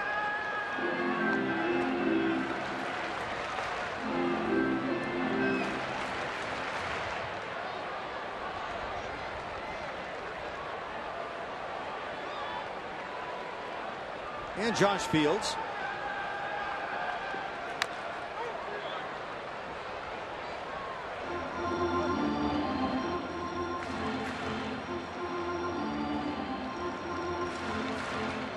Brandon Belt had one other game this year in which he hit a pair of home runs, and it came as he started the month of August.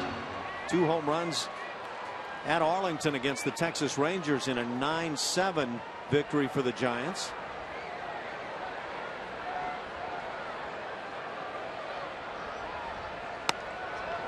Off speed.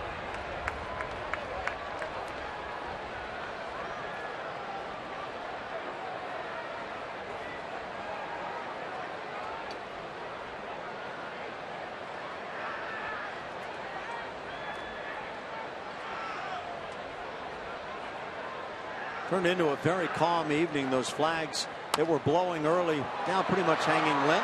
Kazmir with the play and throws high, and it's safe as Kazmir maybe takes a little bit too much time. Justin Maxwell beats it out. 2-out infield single. Well, we know why he took too much time. His last start out, rushed this play, admitted to rushing the play in Arlington, Texas, which led to an error. Wanted to make sure he had this one. Well, Maxwell runs pretty good.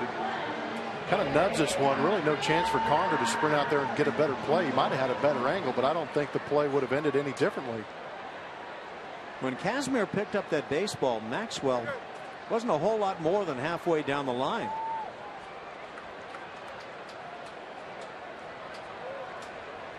So Maxwell has reached all 3 plate appearances tonight. He's walked twice and singled.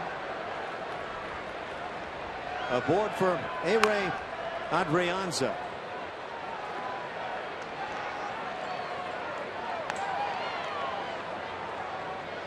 Ehire would be the way he would pronounce that name back at home, but here in San Francisco they have settled in on Ehire.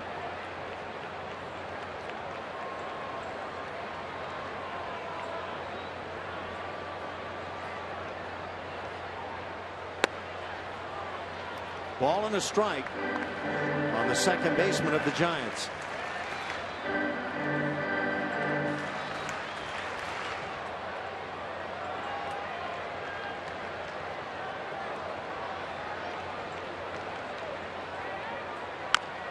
Little tapper, third base side. Again barehanded and thrown away down the right field side. And this one gets on by Marisnick. Coming all the way in to score is Justin Maxwell. And this likely an infield single and a throwing error by Scott Kazmir. And then into third base is Adrianza. 3-0 Giants on top.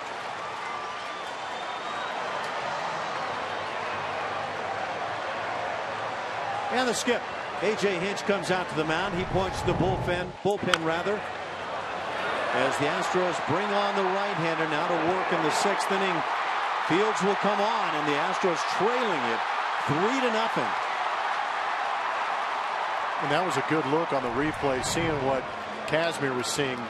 Another swinging bunt, had to rush in to try and rush that throw, but I think as soon as he picked up the throw from that view behind first base, it almost, to me, looked like he lost track of where he was going to try and throw that ball and just ended up firing it into nowhere.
Third here in the bottom of the 6th, and time now for our AT&T call to the bullpen, and it's going to be Josh Fields, a right-hander.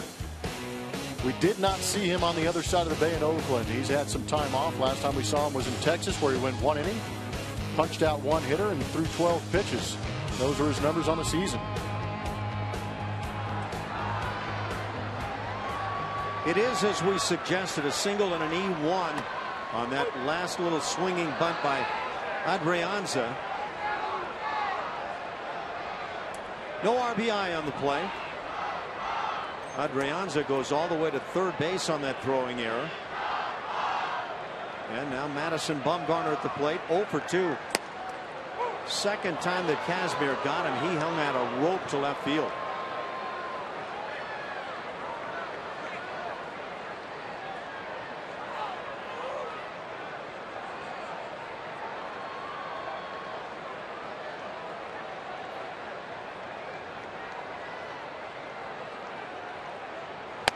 High heat, and that'll do it for Bumgarner.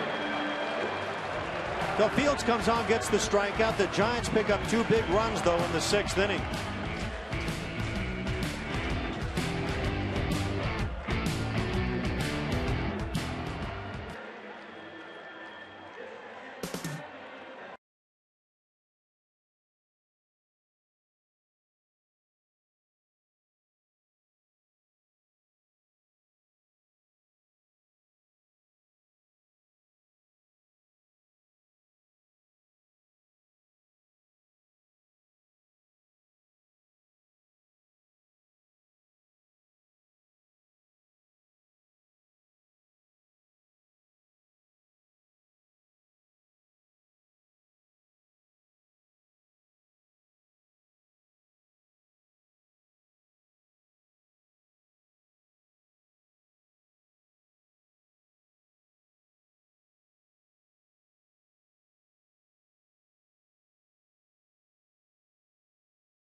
tickets with the purchase of one adult ticket and select seats. For more information, visit astros.com/kidsfree or call 1-877-9-ASTROS. Speaking of kids, there's a lot of them. We're out hanging out right now. We're in a cable car, an original cable car. It's pretty cool. It's out in right center field. That, of course, being a huge tourist attraction in San Francisco. Guys, I'm sure you've been on one. I think there's... Well, that works. It's even a bell. I was actually just hoping to get somewhere what would block the wind, but Covey Cove just to my left here, but it's still cold. I got to see you. Thanks a lot, Julia. Have some fun on the cable car. We actually chose the golf carts yesterday, and I don't know if we did as well as you. 3-0 Giants. We go to the 7th inning. Carlos Correa leads it off. Strikeout victim twice against Madison Bumgarner, who works into the 7th inning. For Scott Kazmir, 5 2/3 innings, 7 hits, 3 runs. 2 of those earned. A couple of walks and 3 strikeouts. 106 pitches on the night for Scott. And for Bumgarner, he threw 36 pitches in the first 2 innings. In the next 4 innings, only threw 34 pitches.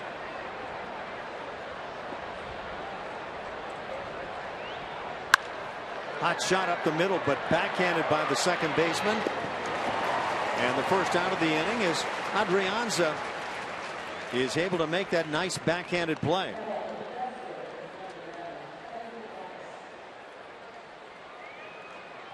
Good adjustment by Correa, though. First 2, punches out. 3rd time up there. Hits it hard, just unable to sneak it past the infielder. Adrianza. With 1 out, it brings up Evan Gattis. 0 for 2 on the night. 0 for his last 14. Slams one high and deep left center field. Long run Blanco at the wall, leaps, and the ball drops to the ground. There goes Gattis digging for 3rd, and it is likely to be ruled a triple for Evan Gattis. Why wouldn't it be? This guy's incredible. He just continues to lead the club in 3 baggers. Evan Gattis now has 8 on the season.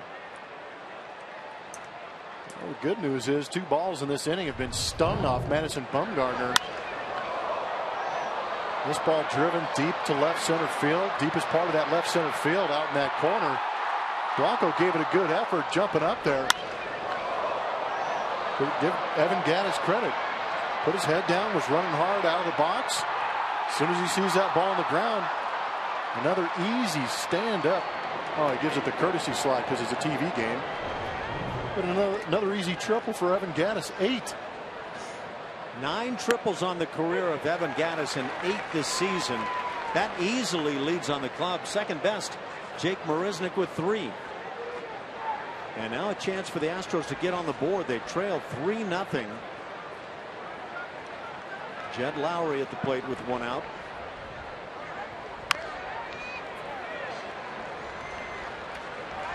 Giants play that infield back at short and second, making sure to get an out. They're willing to give up the run.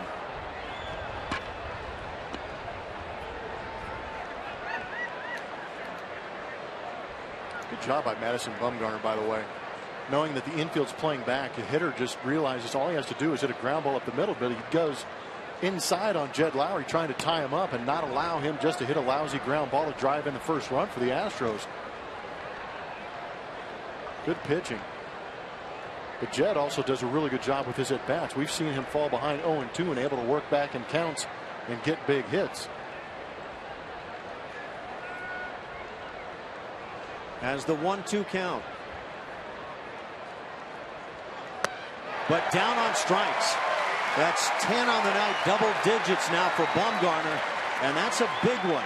So 2 outs. Gattis still at third base as Chris Carter comes to the plate.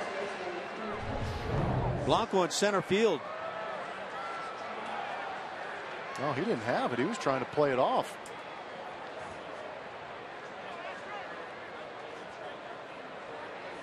Good job of getting to it, but it hit off the heel of the glove. You can see it pins it behind him. So that actually was never really in his glove. Carter swings through it. He has struck out twice tonight, once looking, once swinging. 23 times now for Madison Bumgarner to strike out 10 or more in a game. 4th time this season for the lefty.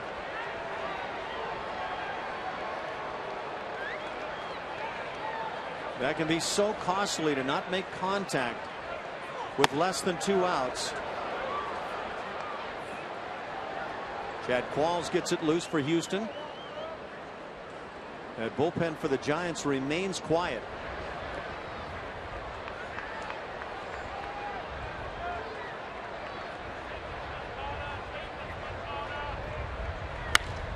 Line drive, base hit. There's your 2-out run producing hit by Carter. Gaddis scores. It's 3-1 now as the Astros get on the board. All kinds of good things happening right there.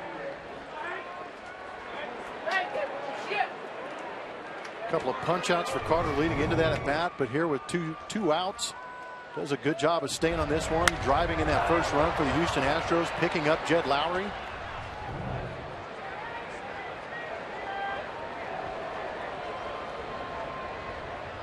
Carter aboard for Hank Conger. Conger maybe trying to get a pitch and tie this game up with one swing. Qualls continues to get loose.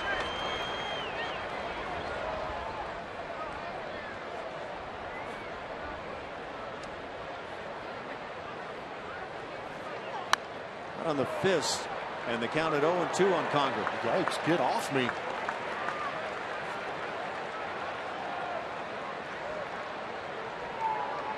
.48 RBIs now for Chris Carter.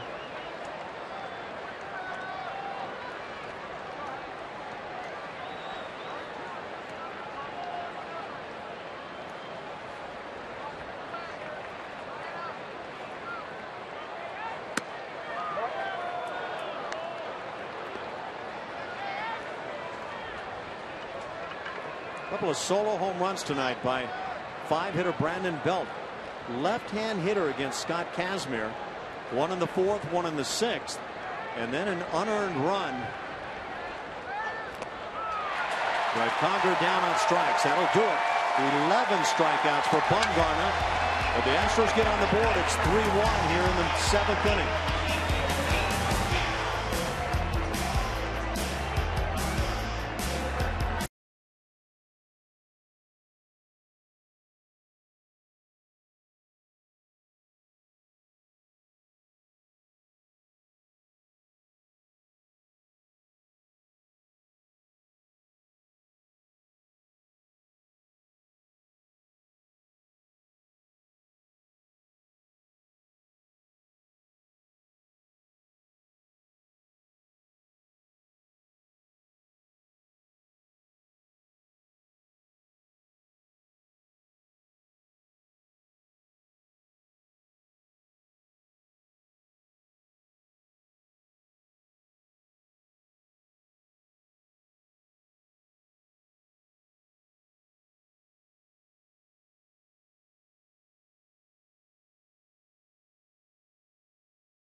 Theology major in college. Started the 1994 New York Penn League, and he won a winter ball gold glove with the Eagles. Those are some good clues. Okay, tweet at us with your guesses. We're going to name that Astro later in the broadcast. You guys have any idea?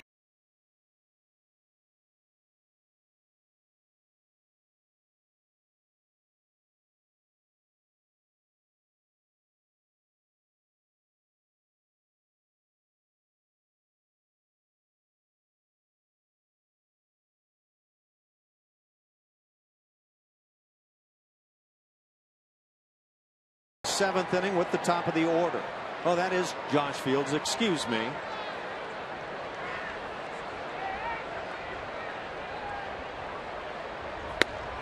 Fields brings a strike. Fields came on to strike out Madison Bumgarner to end the 6th inning.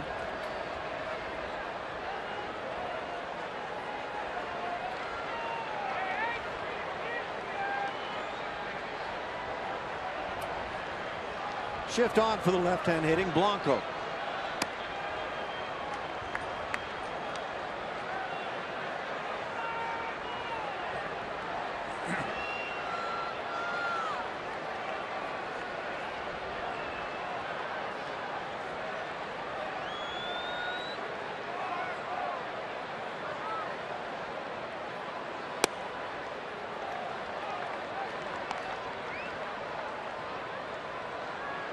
Two and one. It's Blanco, Duffy, and Posey for the Giants here in the 7th.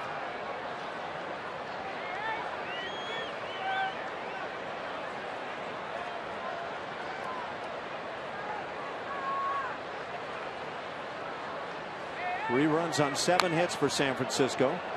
1 run on 5 hits for the Astros. A couple of costly errors mixed in for Houston.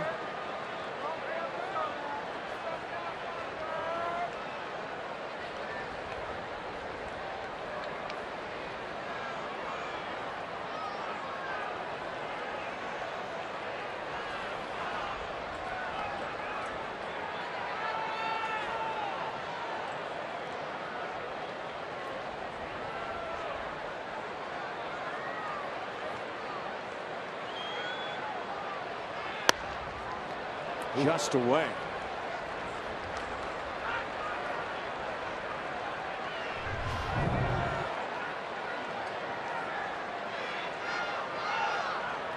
Chad Qualls is sat back down in that Astros pen down the right side.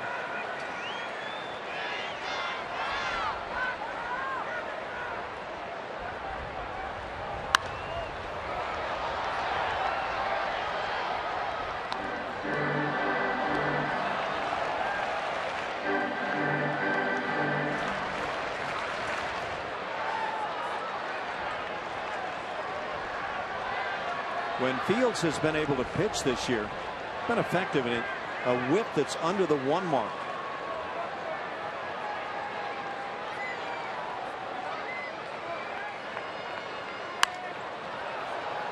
Down the left field side, long run for Gaddis, and he stumbles over that mound area. That's a tough spot. Okay. He's giggling. Smile on the face. Yeah, one of the few ballparks still around that actually have the bullpen on those foul lines. Most of these modern ballparks have the bullpens hidden behind the outfield wall, but that bullpen mound will come up and bite you. Got to watch out for those land sharks. Eyes on the baseball, so it's hard to take much notice of that mound. Man. Just hope that doesn't cut down on the speed. Got to be able to maintain that ability to lead the club in triples. And ball 4. Leadoff walk. Battling it back by Gregor Blanco.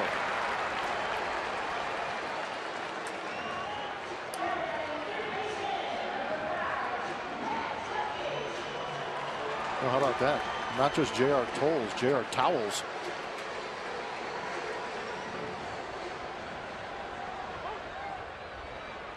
I don't think that's going to be Andy Pettitte. He didn't win a Gold Glove for the Eagles. Chris Truby's getting some serious mention. He is.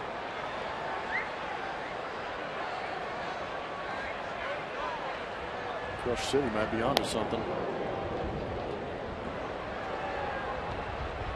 Matt Duffy at the plate. Rob back in the 1st inning, right up against the wall in center field. That was Carlos Gomez with that fine play.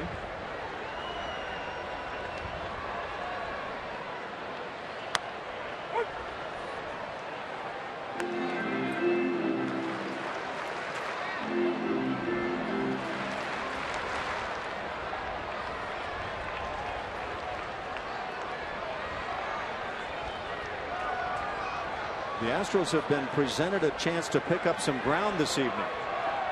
Runner goes from first, swing and a miss. The throw from Conger on a bounce and not in time. It's a stolen base for Blanco.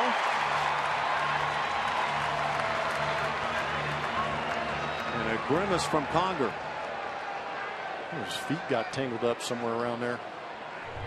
Did not look comfortable. Blanco now with 8 bags on his season.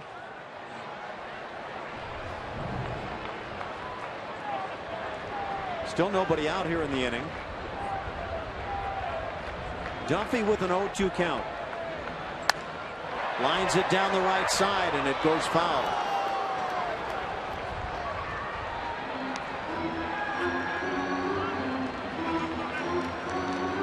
It's Blummer, huh? Are you the man? We'll have to wait and see. I don't want to stop getting tweets. Left-hander Oliver Perez getting loose in the Astros pen. Stedler? What was that?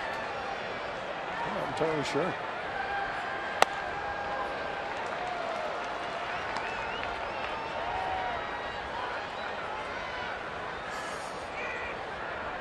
I think people are just kind of falling onto their keyboards and sending some of those out. Craig Stadler?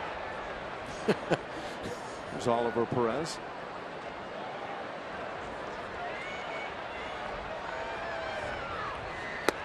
Curveball got him. Right over the top for the strikeout. Second picked up now by Fields. 1 out in the 7th inning for Buster Posey.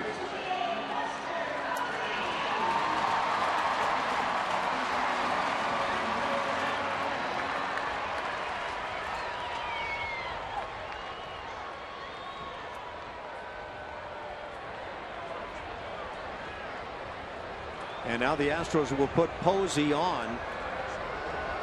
And you can't blame him. Posey 1 for 3 on the night. One of the game's genuine hitters.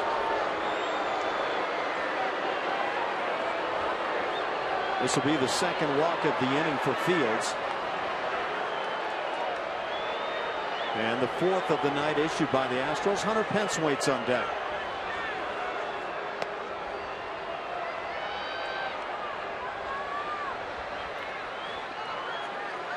Kind of picking the lesser of 2 evils right here.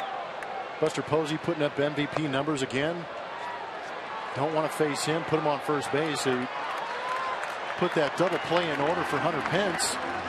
But Hunter Pence enjoys these situations.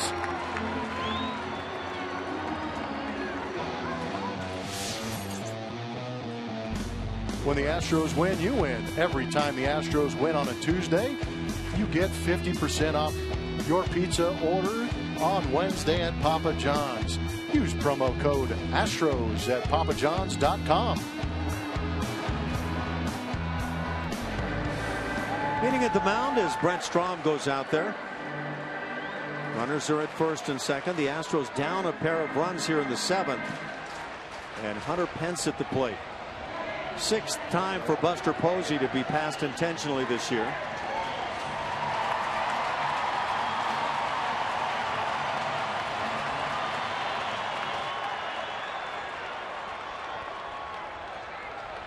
.293 that season average for Pence.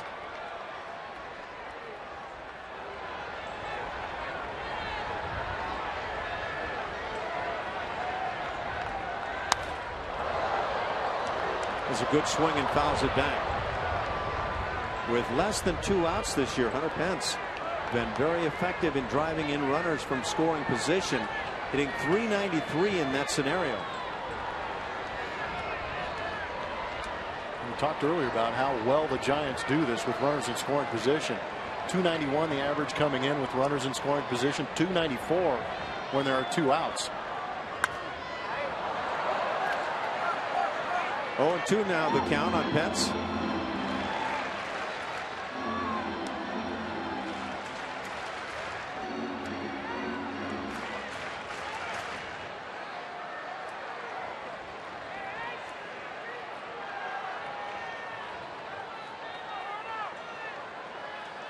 Hunter's a tough guy to double up, also runs well.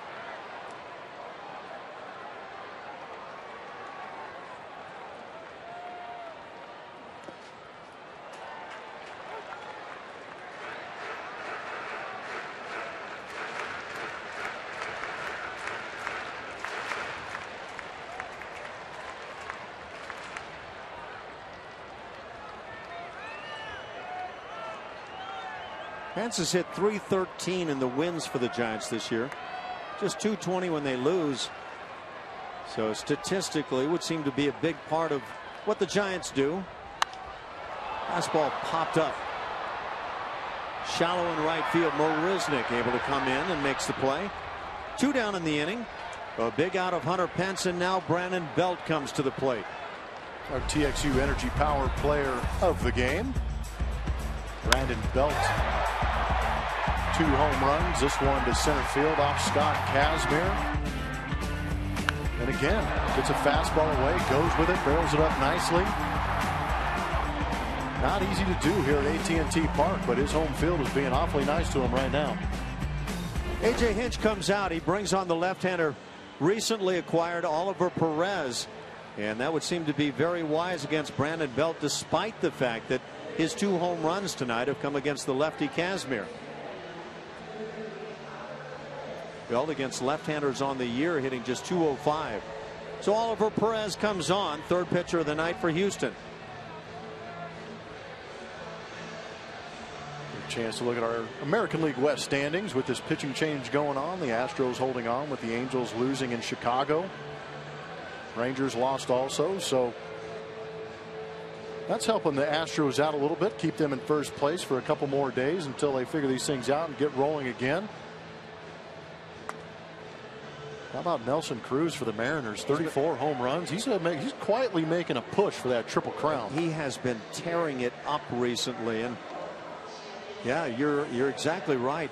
Starts the day at .324, 3rd best in batting average now in the American League. As Miguel Cabrera, while being on the DL now, no longer has enough at bats to qualify. Prince Fielder leads, followed by Jason Kipnis and Nelson Cruz. Cruz leads in home runs, tied with Mike Trout at 33. Yeah, that's become very intriguing with what he's done with Seattle. Oliver Perez just recently picked up from Arizona. Has a big out to get here with Belt at the plate.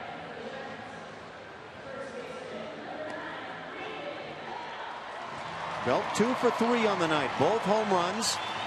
Second time this year he's hit a pair of home runs in a game. By the way, Josh Donaldson leads the American League in RBIs at 83.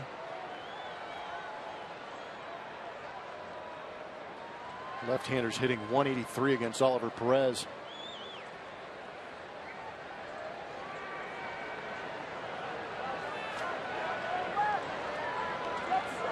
A big lefty versus lefty situation. 2 outs in the 7th inning. And the breaking ball as Belt pulling off.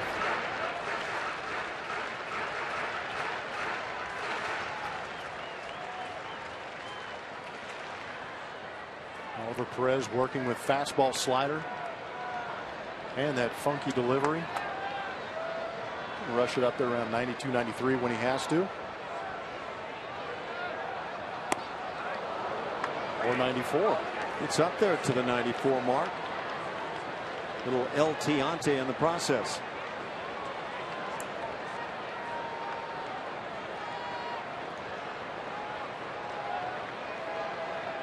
Another left-handed bat waiting on deck. That's Brandon Crawford.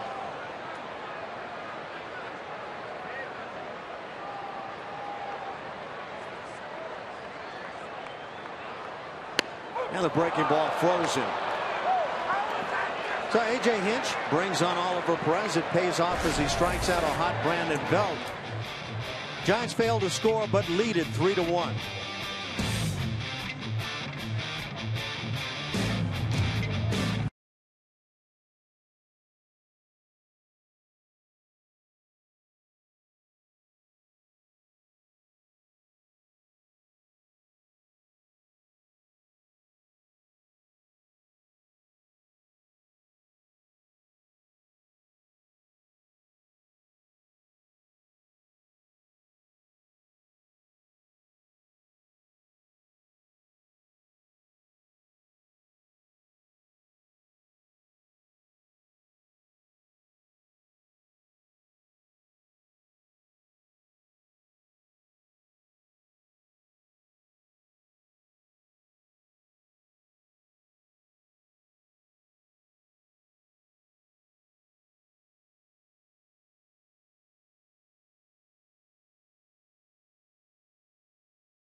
The 10th anniversary of the 2005 NLCS team with a special pregame ceremony, a 2005 NLCS t-shirt, and a commemorative World Series tumbler, each to 10,000 fans.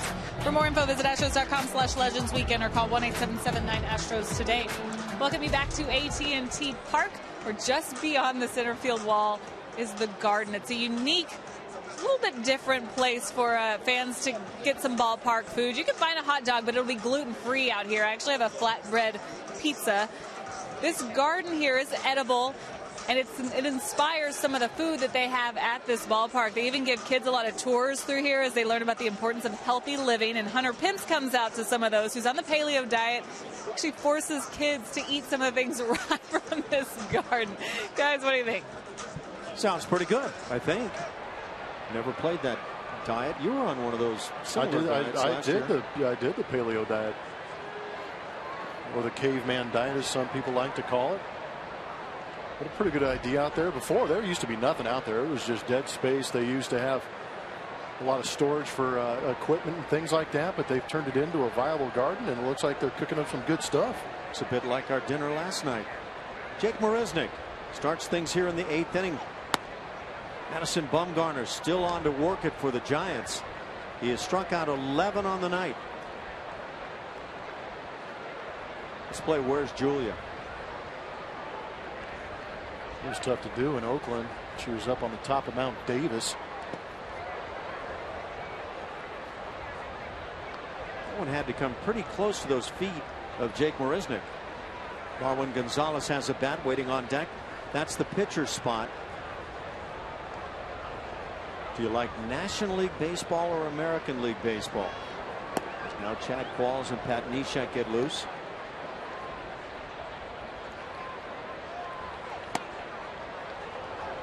Three and one. Assignment, get on base here to start the 8th inning.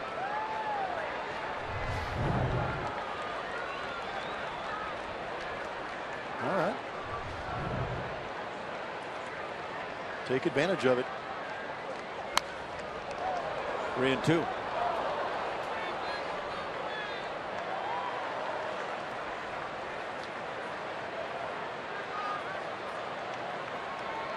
Madison Bumgarner, known by many as Mad Bum, brings the 3-2 and got him swinging off speed for the strikeout, number 12 on the night. Just 2 shy of the career high for Bumgarner.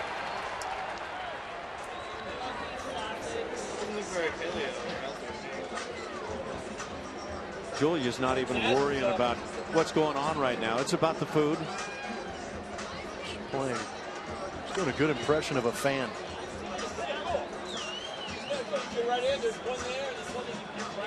She works hard. She deserves it. Marwin Gonzalez now with 1 out. Pinch hitting for the pitcher.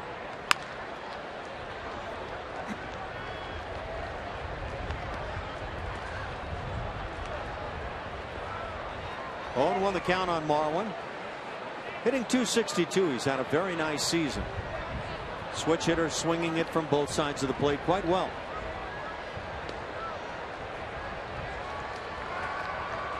He's one of those guys you want to start in your lineup because he has been swinging the bats well of late. But at the same time, if you're managing in a National League ballpark, he is such a huge asset to have on that bench because he can play so many different positions and also switch hit. Sergio Romo now getting loose in the pen for the Giants. That's down the left field line. Last time that Madison Bumgarner worked at least 8 innings was June 17th at Seattle. Play at third base. Duffy makes it, and 2 down in the 8th inning. In fact, Bumgarner at the time was on a string of 3 consecutive starts of an even 8 innings.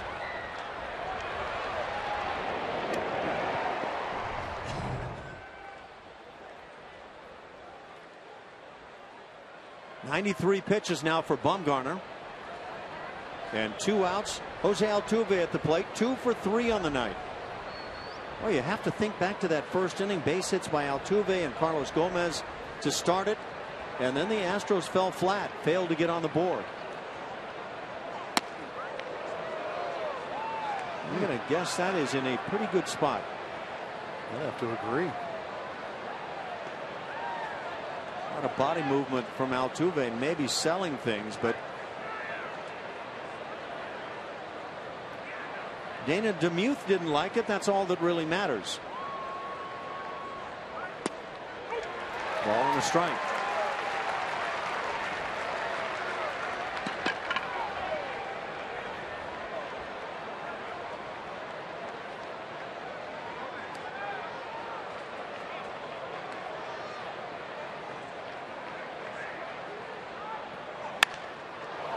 Drilled but fouled down the left field side.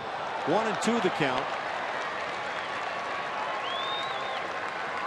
Angels were shut out by the White Sox in Chicago 3-0. Carlos Rodon picking up that win for the White Sox. And the Texas Rangers dropped one in Minnesota 3-2. The Twins came back and beat them. Ground ball left side, charging hard. Crawford makes the throw. It's close with that speed of Altuve, but not enough. A 1-2-3 inning. We've played 7.5. And Madison Bumgarner has been very good.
To you by your local Honda dealer.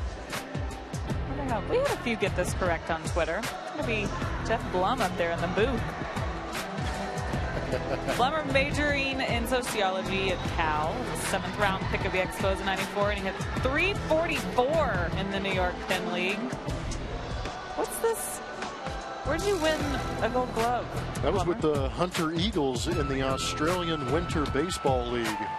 Oh, how did I not get that? Oh, yes.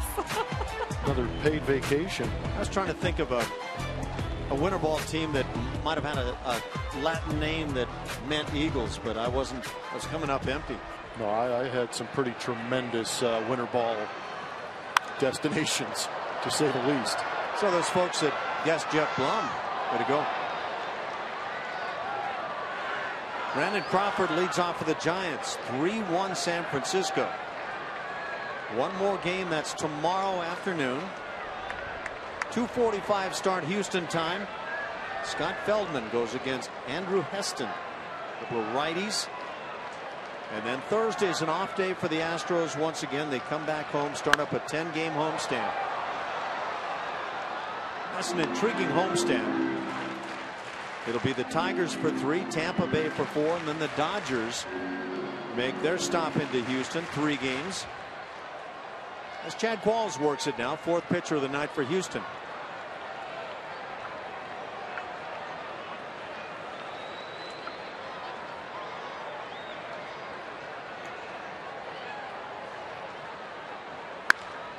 Drive to center field. Carlos Gomez back. just in front of the wall to make the play. Crawford stings it, flies out number 1 here in the 8th.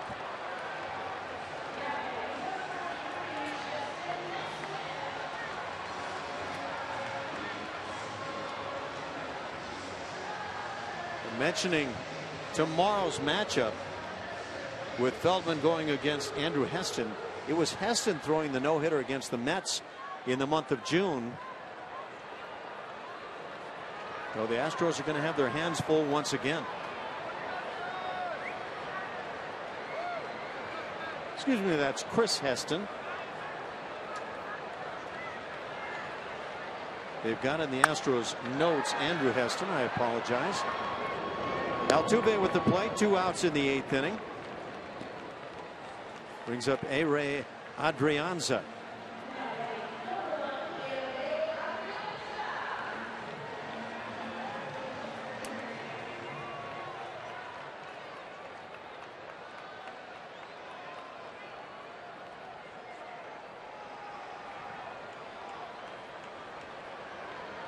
Adrianza 1 for 3 on the night. A little dribbler on the third base side of the mound in the 6th inning. Scott Kazmir picked it up and then threw it away down the right field side, and that led to the 1 unearned run picked up by the Giants.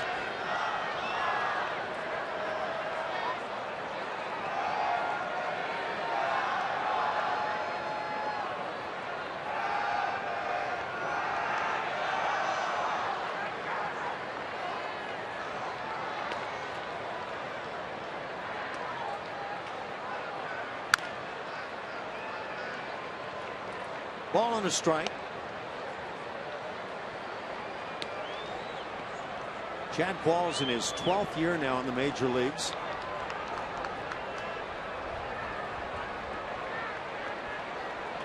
And it's amazing, after all those years, he's allowed just 2 less hits than innings thrown. We're right about there at 1 per inning.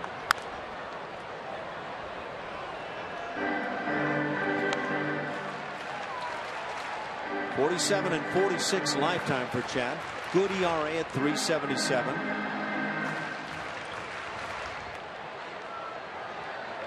Came up with the Astros, and then pitched with the Diamondbacks, Rays, Padres, Phillies, Yankees, Pirates, Miami, and then back to where he started with the Houston Astros.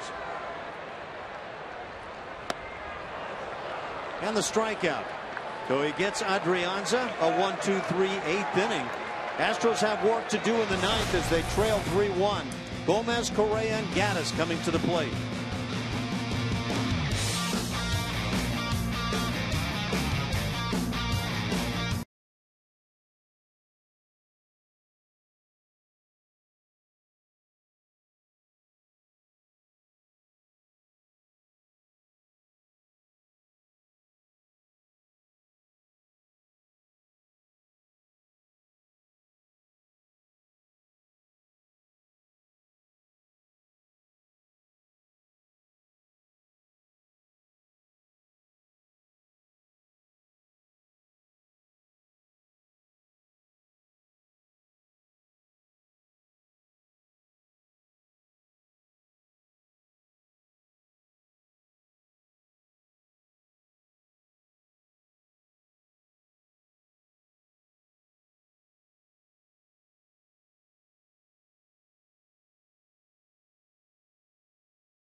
Presented by Southwest Airlines. Book your low fare right now at southwest.com. By Woodlands Church. A big church makes a big difference. And by Whataburger. If you love sweet and spicy, You'll love Whataburger's brand new sweet and spicy bacon burger. Here for a limited time.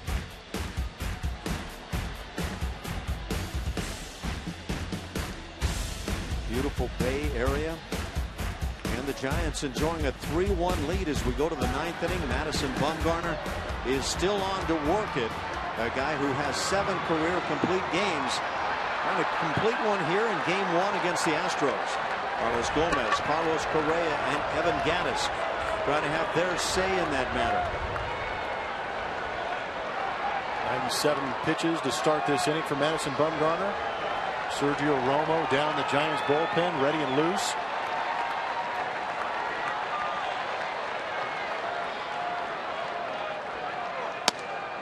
As the first pitch sails high. It's only a 2-run lead, but in these recent days, that's a monstrous lead. Well, it took a 3-run home run by Colby Rasmus a couple of days ago to overtake a couple of run lead. Season high on the year for Bumgarner, 112 pitches, but he's going to get a quick out here on a pop fly. Brandon Belt with the play and 1 out. Stay tuned after the game as Kevin Eschenfelder and skipper Art Howe break down all the action from today's game, plus interviews from the clubhouse and much more on the Astros post-game show presented by Houston Methodist. Carlos Correa is 0 for 3 on the night. A couple of strikeouts. Hit one sharply in the 7th inning as he grounded to second.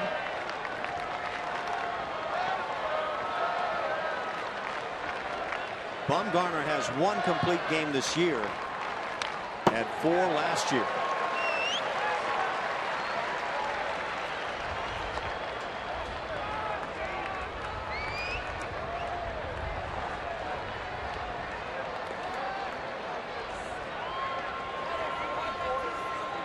Last complete game came June 17th at Seattle for the lefty.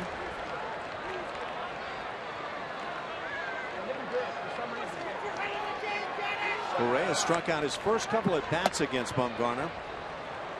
Now looks like he's starting to see the ball a lot better.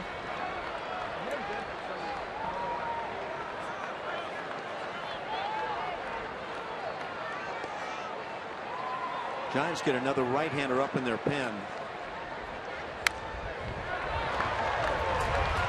Ball and 2 strikes on Correa.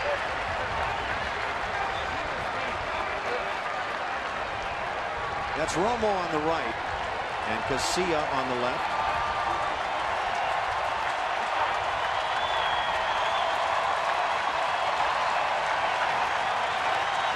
Sellout crowd coming to their feet here in San Francisco. Soft liner and a leaping grab by Belt at first. And 2 outs in the 9th inning. A very nice defensive play as Correa is 0 for 4. Our Mako big hit of the game is Evan Gattis. That drive to left center field. Blanco giving it his best effort. Was unable to come up with it. And when it's rattling around in there, also Blanco is on his way to third with his 8th double in the season, tying him for 2nd in all of Major League Baseball. And now it's in the hands of Evan Gattis.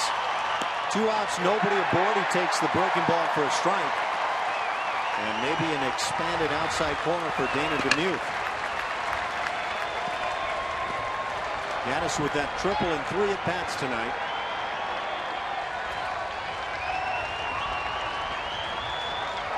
A loss would drop the Astros to 3-17 in their last 20 road games. It dates back to July 4th at Boston against the Red Sox.